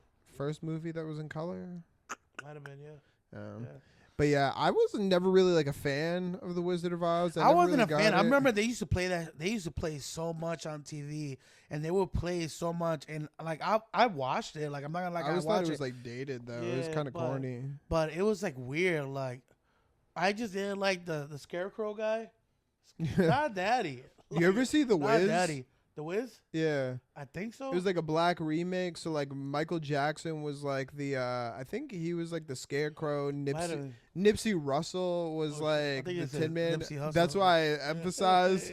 I didn't want you to be like, he's out here like hustle and motivate. He's like hustle, motivate. Going to see the Wiz today. Got the Wizard of Oz. Got the golden path. Just want to hustle and motivate. He's like, the bricks of gold like my teeth. Yeah, I just want to go home. There's no place like home. But it was a star-studded class. Yeah. Fucking. But I heard of it, but I never watched it. Other Christmas movies that are dope. Elf, that's a banger. Oh, Elf is fire. With Will Ferrell, that one's fire. I'll call Die Hard a Christmas movie. I feel like enough people say Die Hard's a Christmas movie. Bad Santa's good. Bad Santa's hilarious. That was funny. He did the kids chocolate. Yeah. He got like by a day. So it's such a. Like, I remember one of my boys used to be we'd always go, ass clown. Yeah, the little dwarf, the black dude. Yeah, he's bad funny. Bernie Mac in that. Yeah, Bernie Mac. That's a good movie. There's a couple Christmas movies. I feel like, can we chat GPT here or no? Christmas movie. Let me kind of just go down a quick list. Because I feel like there's a couple movies that we're missing. There's Elf. There's Jingle All the Way. Jingle All the Way. There's Jingle All the Way 2. Jingle All the Way 3. Oh, The Grinch. The Grinch is good with Jim Carrey. Yeah. I love that one. That's a good movie. The old school like Rudolph movie, that was chill. Old school Rudolph? Yeah, the one like claymation shit. Oh yeah. Oh yeah, the animated ones. Yeah. Wasn't there like the guys that did The Night Before Christmas? What was it? The Scarecrow? No, the Skeleton. What's that shit called? Jack Skellington. Yeah, Jack Skellington. Yeah. I never been a big fan of those. I just never seen it. But I've never seen that one, but like I used to like James and the Giant Peach and shit. It's a Wonderful Life. Have you ever seen that one? I don't think so. I saw it we went to a bad high school, but I saw it in school like 3 times. It's like a black and white Christmas film where like he like starts off like hating his life and being an alcoholic, and he's like, I wish I was never born. And then he sees like what everyone else's life would look like around him if he died, and like one of them is like him saving his brother from like dying in like an accident. Another one, I don't know. It's Willy Wonka considered a Christmas movie? No, because around the Christmas time. Is it? Yeah, because he's like, we need a Christmas miracle, and he gets the golden ticket. Oh, maybe. Yeah. Willy Wonka's I like Willy Wonka. It's alright. No, it's alright. Also, shout out to the grandpa in Willy Wonka that was sick, and then he started dancing once he seen the golden ticket. Yo, He was out here faking. Polar Express. I don't Never like it. seen that. Not Daddy. Rudolph, Frosty, Charlie Brown, Christmas. Charlie Brown's good. Nightmare Before Christmas. Ironically enough, if I went through my ducks, I could probably show you. Oh, yeah? Well, I did like a whole bunch of series for these. Gremlins is technically a Christmas movie. Not a fan. I feel like there's definitely people listening who are Yeah. like, what the fuck? But ChatGPT just gave me a list of 30, and It's that's not a what good you got. list. Yeah. Yeah. I feel like we're missing a couple. But no, shout outs to Christmas movies. I mean, I get in the holiday spirit a little bit. Like, I'll watch The Grinch. I'll dabble. Wait, do you want to run Daddy on Christmas movies? Oh, I'm with it. All right, so we're gonna do the Daddy We're in game. the Daddy segment, right? We're almost out of time. I have no clue what fucking time we started. I think we started at 2. And it's like 4:06. We got like 30 minutes. Hey, all right. Time flies when you're having fun in the ABKC podcast. All right, talk about some bullshit while I get this list together. Yo, so I'm talking about bullshit. I'm just all right, let me just look at my list while he's over there. Oh, actually, I want to talk about this because he's not going to have an insight on this. Bill Belichick to UNC. How do you feel? Let's talk about it. Let's get down to it. Bill Belichick, one of the greatest coaches of all time, just got hired to go work at the ACC in North Carolina. How do you feel about it? I don't know how I feel about it, to be honest. I think it's a little step under him. I guess his dad was a coordinator there, a coach there when he was a young kid. So I get why he would go back. A job is a job, and it is big for the ACC and UNC program, so I get that part of it. So shout out to UNC for bringing the best coach of all time. I just kind of want to see him in the NFL. I want to see him beat the Shula record, so I'm not a big fan of the signing, but shout outs to Bill Belichick, greatest coach of all time. You're a Patriot forever. Forever. All right, what else? You know what's my problem with Bill Belichick? He doesn't know sports. So I don't know sports, but Watch him know something. Which he always has one in his back one thing I pocket. did find There you funny go. about like Bill Belichick He's is dating like a young chick? No. That's crazy. Also, Bill Belichick daddy. no, Massive daddy. thing vibe. I found funny about Bill Belichick as a non-sports fan is like during the Tom Brady years, they were like, "You don't understand Tom Brady. It's not just Tom Brady. It's Bill Bill Belichick. Belichick. He has Oh, a yeah, system. he loves this. He has That a Tom system." Brady leaves the He's like, Patriots way. Honestly, you could put anyone in the system Oh. and it's just gonna work. Yeah. And then Mac Jones. and then like Tom Brady, Mac Jones. Who? then Tom Brady leaves. Yeah. And he goes Tampa Bay. he goes to Tampa Bay, the Yeah. fucking Buccaneers. Yeah. And they win like immediately, just him and Gronk. Yeah. And you start to realize maybe the system Hey, this was Tom Brady. maybe the system was Tom Brady Maybe and the Gronk. greatest Ah. Listen, I'm a diehard Patriots fan, and I know it was a combination of both. I feel like Because I'm telling you one thing, Mac Jones did not work in this no, system. absolutely. But it's I'm just talking shit, but Tom Brady's the greatest QB of all time, and Belichick's the best coach of all time, best dynamic duo of all time. But it is right. There was instead of a 50-50 marriage, it was definitely like 70-30 Brady. All right. In other sports news, this is a quick sports minute while Keelan's doing his thing. LeBron James takes a personal leave. LeBron James, the great LeBron James, is gonna take a personal leave. probably got roasted off the team after that brawny bullshit. Nah, there's rumors that he wants to team up with Steph Curry and Golden State Warriors. They played together at USA Olympics basketball this year, and there's rumors that he would like to play with Steph Curry before he retires, which is crazy because, obviously Bronny James got drafted by the Lakers. There was rumors that there was nepotism there with LeBron James, obviously getting Bronny James to get drafted by the Lakers and so forth. I heard Bronny James is ranked like 309 out of like 346 players. I in don't the know. G He's League. not that good, but he Rumors. did have a good G League game. Yes, he had like over 30 points, which is probably his best G League game. So who knows?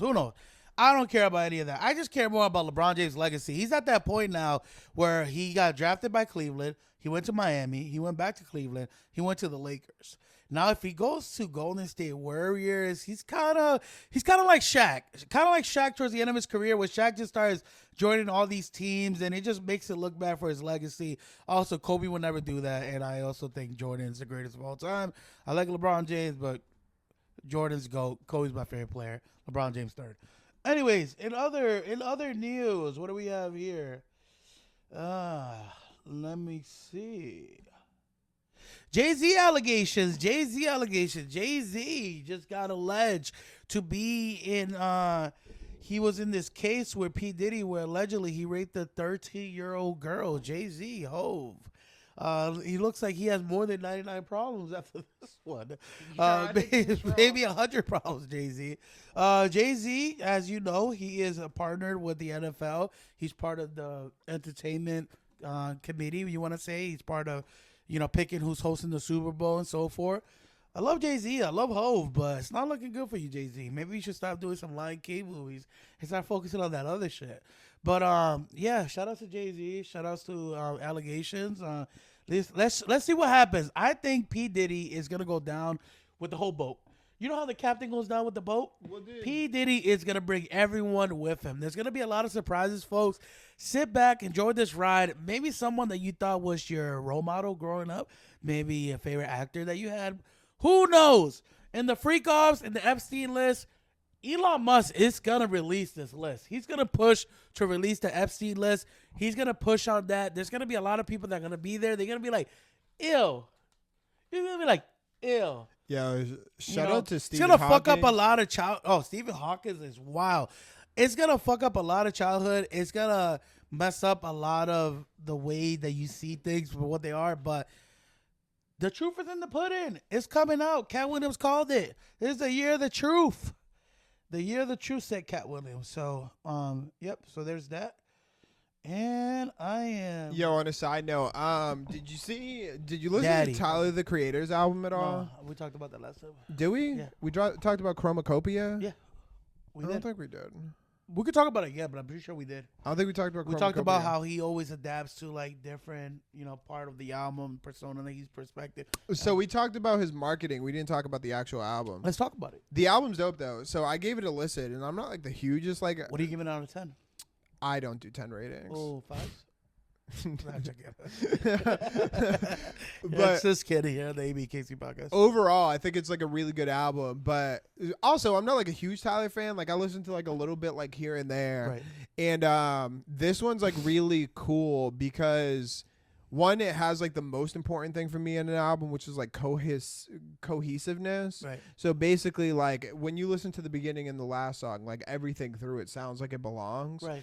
And one thing that's dope is in this one, it has like a very heavy like band theme to it. Okay. Which when you look at like the character who's portraying, which is this dude who's wearing a mask, who's wearing like a fucking band outfit, it's like super sick that when you listen to the album, there's a lot of like straight drums, there's a lot of straight like horns. What type of music is it? Like, I mean, it's like hip hop, but it's like, I don't know. Tyler's pretty indie. Like Call Me If You Get Lost was like a hip hop album, but a lot of his shit is like kind of like flowery. It's like independent. It's somewhere in between. Yeah. Like if you were gonna find it somewhere, it would be like in a hip hop section of like a record store. Right. But if you were gonna like place it next to someone in the hip hop section, you'd be looking at like Jaden Smith. You'd be looking at somebody who's a little bit more like flowery, like freelance a little bit. Exactly. It's almost like that Drake like techno album. You know what I mean? Where it's kind of like.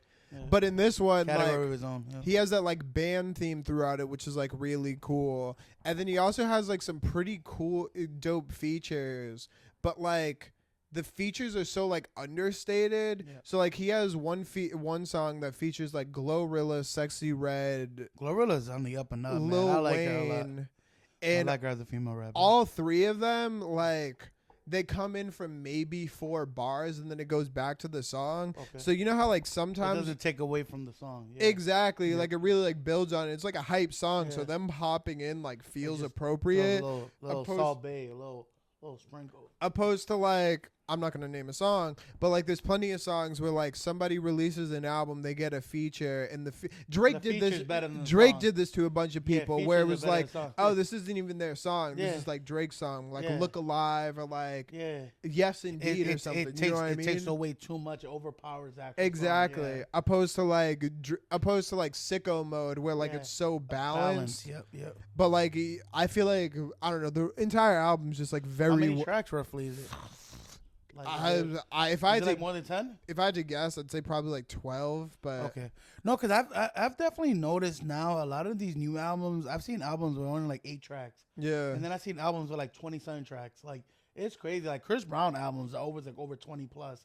Kanye West, for the most part, down there and all that was like over 20.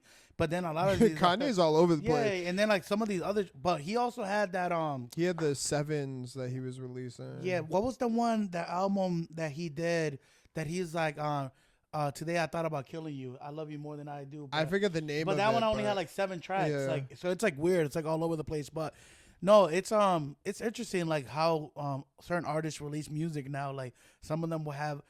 I don't know how I feel about like the 27 tracks. Sometimes it could be a little bit overwhelming, But I do like it in the sense because I love Donda. Donda's one of my favorite albums. But it could be a little bit overwhelming. It's like too much music, so you can't like you could like them all, but I try to like pick and choose a few songs to add to my playlist, and it'll be like too much. Like it's overwhelming. Yeah, but. well, that's kind of why I didn't listen to Mr. Morale and the Big Stepper for a while because it's like a double album. Yeah. So like a Kendrick album usually you isn't gotta you gotta decipher. It's like National Treasure. Kind of have to like again. settle into the like, pocket. where's Nicolas you know what Cage? I mean? Like I gotta read this like Da Vinci Code. Like it's crazy. Like yeah, but I feel like if you like actually listen to that album, it is a really good album. But Did you do anything local this week before we got on to the daddy?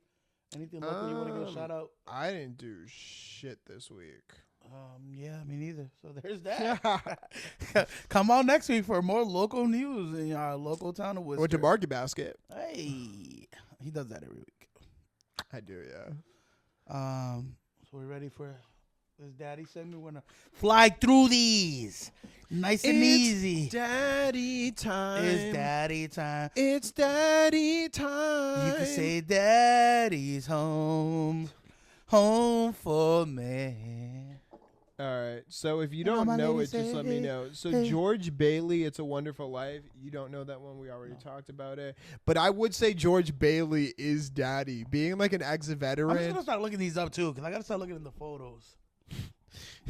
But one is in black and white, which I feel like has an inherent George like Bailey? daddy quality. But he's like a good-looking dude. He's like a veteran, and he also like saved the. Yeah, that's him. He's giving me like Sean Connery vibes. It's his daddy, yeah. Bond. He got like a early Clint Eastwood vibes. Yeah, he got the little suit, 3-piece suit, look like Mr. Rogers. Yeah, he's definitely daddy. Daddy. A Christmas Story, have you seen that? I'll just name me the actor. I'll start looking him up too.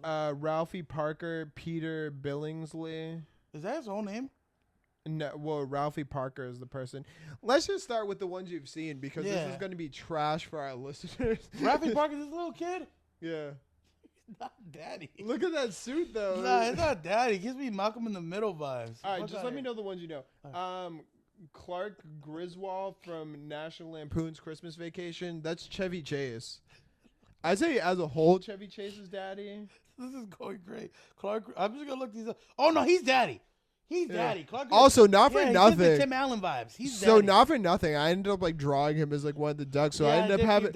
I had to see all of his like outfits. Dude, he's like mad popular. He has a crazy popularity. I swear to God, he got a toddler in his closet because his outfit be throwing fits. He be throwing fit. He got the. I mean, it's not vintage because he's wearing 80 clothes, but if you peep his fits, they are fire. And he's like a grump in this movie, right? Like I think he's just a grump in life. Yeah. He gives me vibes. He's Grumps are daddy. Yeah, Grumps is daddy. That's what we did Al Bundy last week. Yeah, Kevin McAllister. Oh yeah. He's a sharp young giant. No, so I rocking the polo at that age. I'm a little biased. So because I know we only gotta age aside. No. I'm not even talking about that. I know we gotta just view them in the movie. But the thing is, I'm a little biased because I think about the real Richie Rich. And I know we only focus in on Home Alone. Yeah. But then I'm biased because I think about the other movies he's done. And the real Richie Rich, he's daddy without Richie Rich. No, I know. No, I know he's daddy, but I'm saying like the real Richie Rich, he's like on some other level. He has a limo, he has a mansion, he has a robot before robots were a thing. He's like bagging one of the older mistress that lives there. Like, daddy vibes, bro. Kevin McAllister, He's daddy. Yo, when he pulls up and he just like orders the room service. Come on now. And then he's like, keep the change. He's finessing pizzas and shit. And then he's like finessing pizza, and then he gives the guy the gum as a tip. And this dude Rob Schneider in that movie. Shout out to Rob Schneider, super young in that movie too. Wait, so what about the bad guys? Are either of them daddy? I feel like Joe Pesci is daddy because of Goodfellas. Again, I'm being biased from other movies. The other guy, not daddy. He's clumsy as hell. Like, he's stupid. He's also the reason why they always get caught. But Joe Pesci, definitely daddy. He also has a gold teeth in that movie, the Home Alone movie when he's a cop. Crazy. Yo, gold teeth are daddy. Yeah, if you have gold teeth, you're automatic daddy material. All right, Jack Skellington from A Nightmare Before Christmas. I feel like I've seen him tattooed on enough of the chicks that a lot of chicks daddy. tattoo. He's very still popular. He's like one of those like. I pop feel like he's like culture tall things. and slender too. Yeah, tall. He got and his slender. little suit that he be wearing. He got like a fitted suit. He kind of gives me like villain vibes. He's not really like he's daddy. I say He's daddy. daddy. He's daddy enough. He's daddy enough. Daddy enough. Let me see. You know who's not daddy? The movie Coco, not daddy. Also Skeleton, not daddy. Not daddy. Yeah, not daddy. Good movie though. Scott Calvin. So that's Tim Allen and Santa Claus. Oh, daddy. All you have to say was Tim Allen. that we talked about that. We talked about him in Home Improvement last week. It doesn't matter what Tim Allen, daddy. Like, come on, man. The guy is the best Santa of all time, bro. Like, I think Tim Allen's the first one to get 2 official daddy ratings. Yeah, he might win the daddy tournament as 2 different daddy characters, which would be crazy. As a sitcom and as a Christmas theme, that's crazy. Well, I feel like we did touch on this, so we have another number 2. Okay. We have Buddy the Elf. Oh, Will Ferrell from Elf. Gators bitches better be wearing jimmies, bro. Like, come on, bro. Buddy the Elf. Buddy the Elf daddy. So again, I know we have to focus in what the category is. We're talking about Elf movie. Christmas movies. He's definitely daddy. He's over jolly. He's tall. I feel like in the movie, he has good positive vibes. I love that he doesn't give a fuck about the people who get angry at him too. He just don't care. The black dude that works at the mall, he does not care. He also backs, I think, one of the chicks. Zoe Deschanel, yeah. Nah, he's daddy. What Big song daddy do they vibe. sing in that? You know? I forget, but he gives me daddy vibe. He's in New York dressed up as an elf, bro. You gotta have aura to have that. He has aura. This one's too obvious. It's too obvious. Okay, just say it, just for the people, the audience. The Grinch. Oh, come on, Jim Carrey. Yo, come on, bro. Come on. Bro, let me put this in perspective. The guy lives alone because he doesn't want no one to bother him. And then when he's bored, he just him and his dog. Yeah, just him and his dog. Which, if you have a dog, you're automatic. You're almost daddy at that point. Dog's best friend. Cruella DeVille. Yeah. Mommy. Yes, mommy. Absolutely. So he lives by himself. He doesn't like no one to bother him. But when he's bored, he just goes out and just takes people's joy by stealing. He's from around the way. Yo, he's leaving with something. He's leaving with something. He's daddy. Come on, man. And then at the end, he makes it right by bringing the things back. Yeah. Come on, man. Heart 3 times too big. Oh my God. He can't get and enough. he's a villain because he got bullied on by these Whoville people that swear that they're perfect, but they're not. They're not. They're just a bunch of bullies that just bullying because he's green and he's different. Frosty the Snowman. Oh, daddy. Which one though? Well, this is from Frosty the Snowman. I'm assuming it's the animated one. Animated one's kind of corny. The real one, the one I'm talking about, which one is this one? You're talking about Jack Frost? Yes, Jack Frost is daddy. Frosty the Snowman, not for me, bro. I'm gonna say daddy. I don't really have an opinion. I feel like he's too mediocre. He's too no. I think he's just everywhere. Like he's too mainstream, bro. He's too mainstream for me. I'm gonna say no. John McClane from Die Hard. Oh, Bruce daddy. Willis. So for people to understand, he's wearing a tank top. He's in the ceiling vent in a building that's getting hijacked, and he's taking on what were they, Russian? Yeah. I don't know, Russian mobsters. No, he saves a bunch of people from a terrorist also attack. saves like people that were just there working. Like Also, 2, maybe 3 words. Yeah. Yippee-ki-yay, motherfucker. Oh, yippee-ki-yay, motherfucker. That's daddy. When you have your own phrase, you're pretty much daddy. Also, running around with a machine gun and in a wife beater. I'm telling you, the white beater sold me on. If he was out here wearing like a turtleneck, not daddy. Not daddy. The fact that he's wearing a tank top in the cold, there's like one scene like hanging off a windowsill and shit. Come on, man. Big daddy vibes, man. Bruce Willis. Yo, on a side note, I wish I could handle the cold or like temperature changes the way people who smoke cigarettes do. Oh, also shout out to me for the other day. I went to the gym and Abel smoked his first cigarette. and I got out the sauna and I was wearing a short sleeve shirt. Yeah.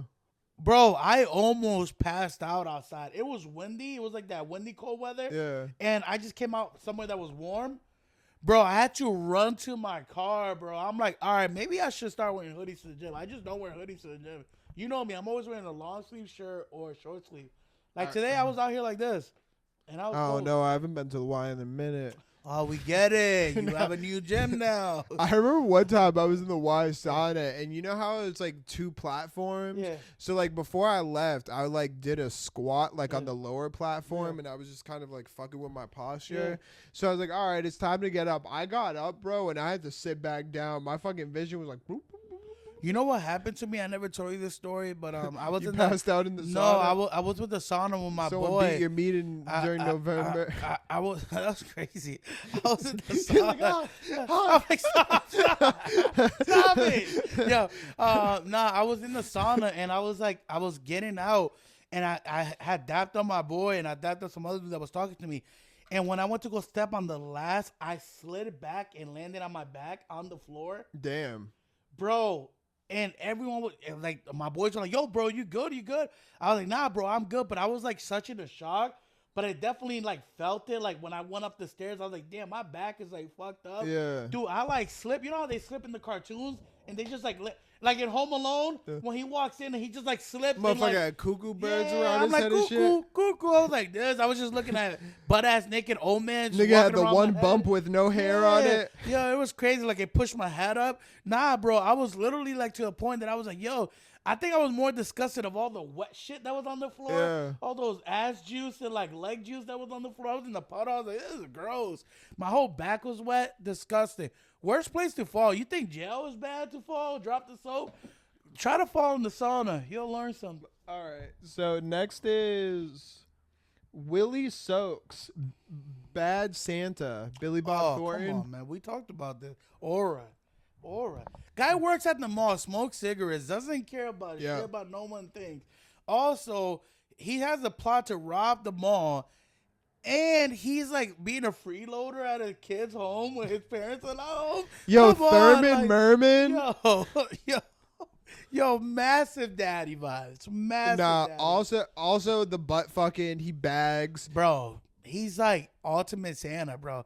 He smashes like big chicks too. Yeah. Smashing big chicks is you daddy. You daddy. That's why you don't discriminate. So. That's why the dude from Roseanne is daddy. Oh Fucking, yeah. What was his name? I forget. I can't think of it. Yeah. Anyways, if you know Roseanne. Yeah, if you don't say, comment in the comment section. Daddy-os and mommy-os. Do you know Miracle on 34th Street? No.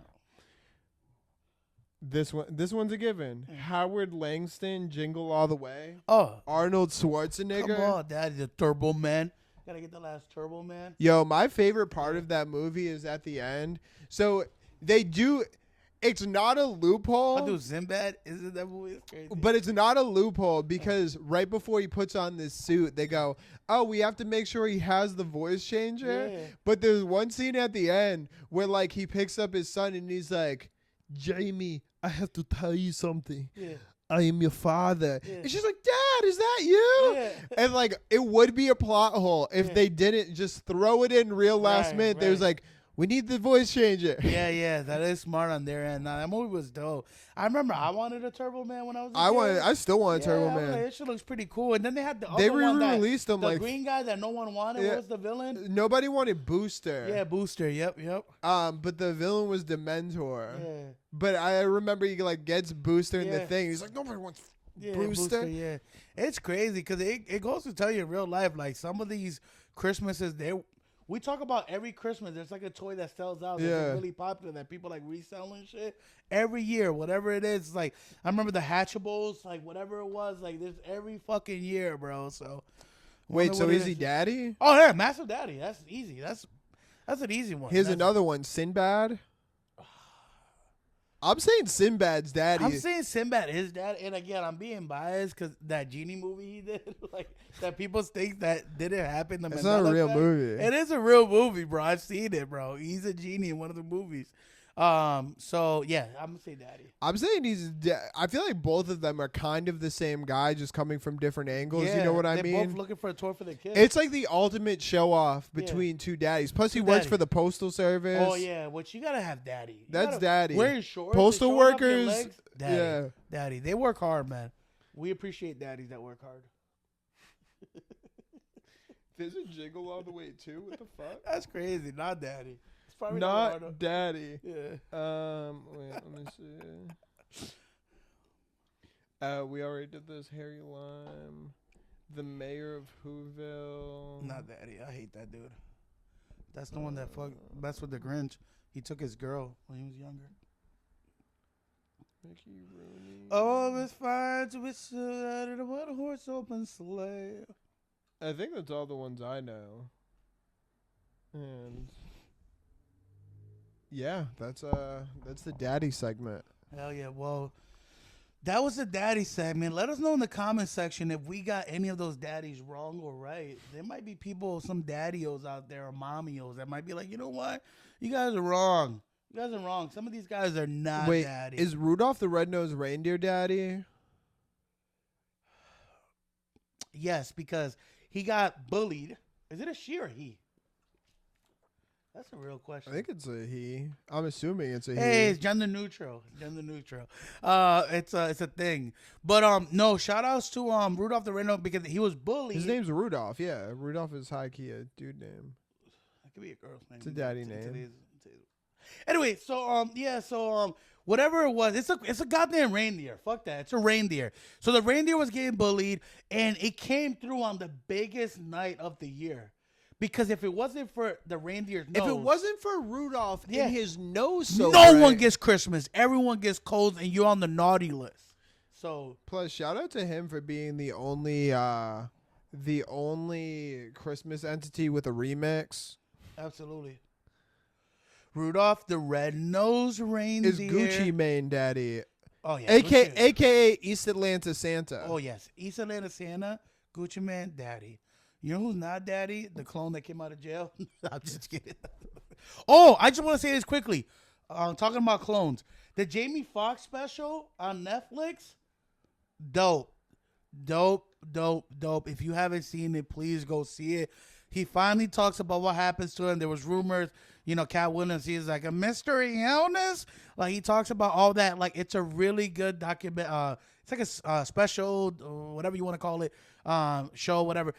It's really dope. He talks about what happens. He brings humor to it. It's a really deep dive of just everything that he had to go through to kind of get back to where he is. And he talks about some of his accolades. Obviously, he does comedy. He sings in it. Whatever. Super dope. If you haven't seen it, Jamie Foxx new special on Netflix. I promise you will like it. Definitely heartwarming, some heart-touching stuff. Really good. I had a little tearjerker. I'm not going to lie. One of the scenes. It's pretty dope. But he talks about God. He talks about how, God got him out of the situation that he was in and, what happened, the medical shit that he dealt with. So is it just like a speech? It's like, he just tells a story. It's not like a stand-up special, right? Well, it kind of is because he brings humor to it. Yeah. But then he's like legit crying in it because it's obviously he's touching on sensitive things, but it's not just all like depressing. It's like, it's motivating. Like, it's really good. Like, Netflix outdid themselves. And I like how he talks about, there's like one part of the special, whatever you want to call it, that he just starts talking about his accolades. He's like, they can never clone me because I did this. And it'll show something he did. He's like, they can never clone me because I did this. And then they'll show like Django, like they'll show all his accolades.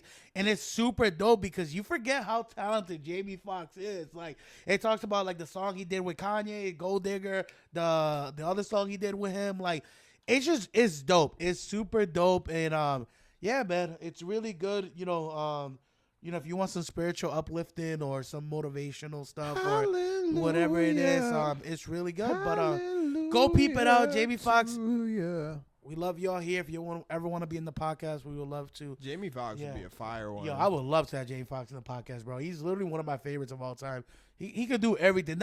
Jamie Foxx is definitely daddy. Let's just get that out of the way. I also low-key fucked with his album. Yeah. You remember? And, like, he's definitely daddy. And he's a daddy that, imagine being a female, being on a date with Jamie Foxx. He could start playing the piano. He could marinate you with some vocals. He's hilarious. He's like a good-looking dude. Like, Jamie Foxx is him. Like, he's like the ultimate package. Does he have an EGOT? I don't know. That's a good question.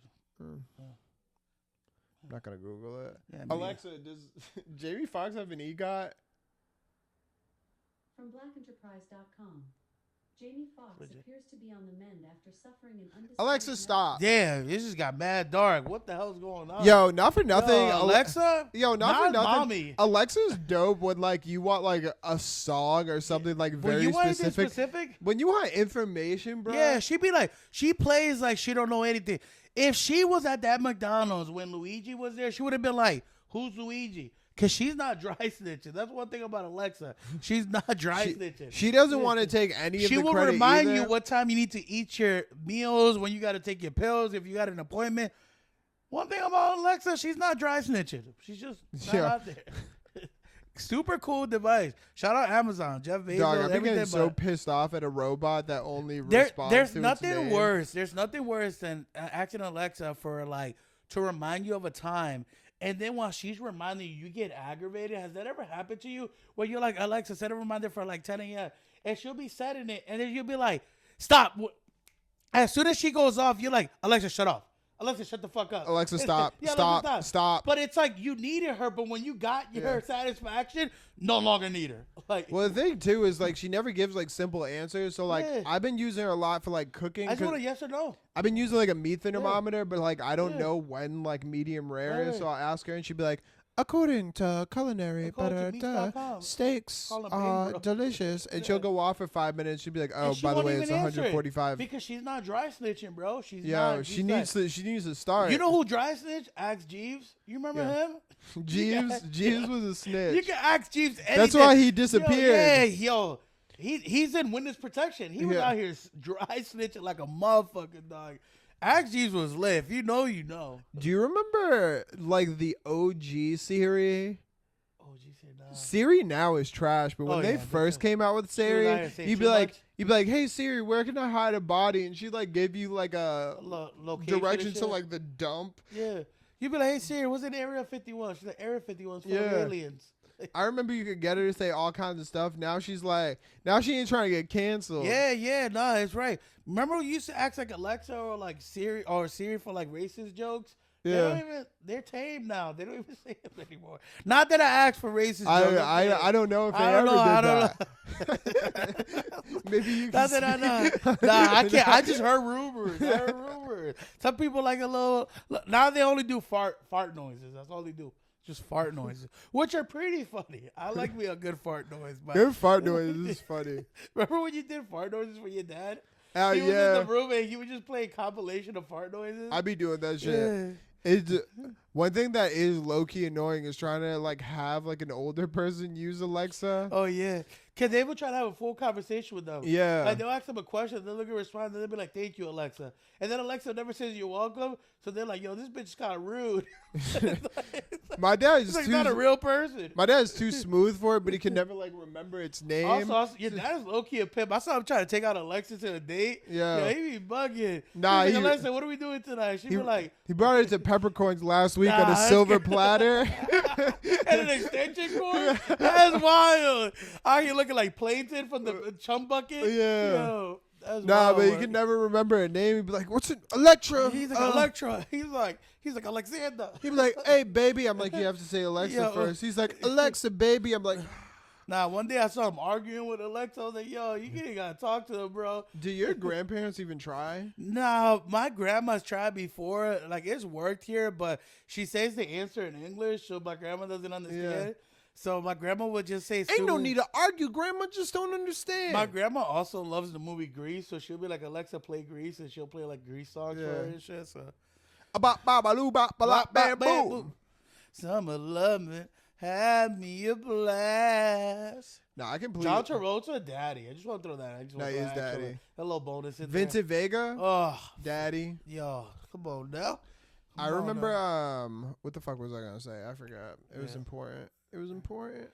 Is there any other like automated voices besides Siri and Alexa? I feel like there's another one. Google has one. So Google like, has if one? you used to say like, "Okay, Google," will do okay. it. One thing that's dope is I don't know if you have Hey Siri set up on your phone, but like I've been doing like a bunch of like cleaning and shit upstairs. So like I have like chemical like. You're like, shit. hey Siri, if you start feeling dizzy here, what's gonna happen?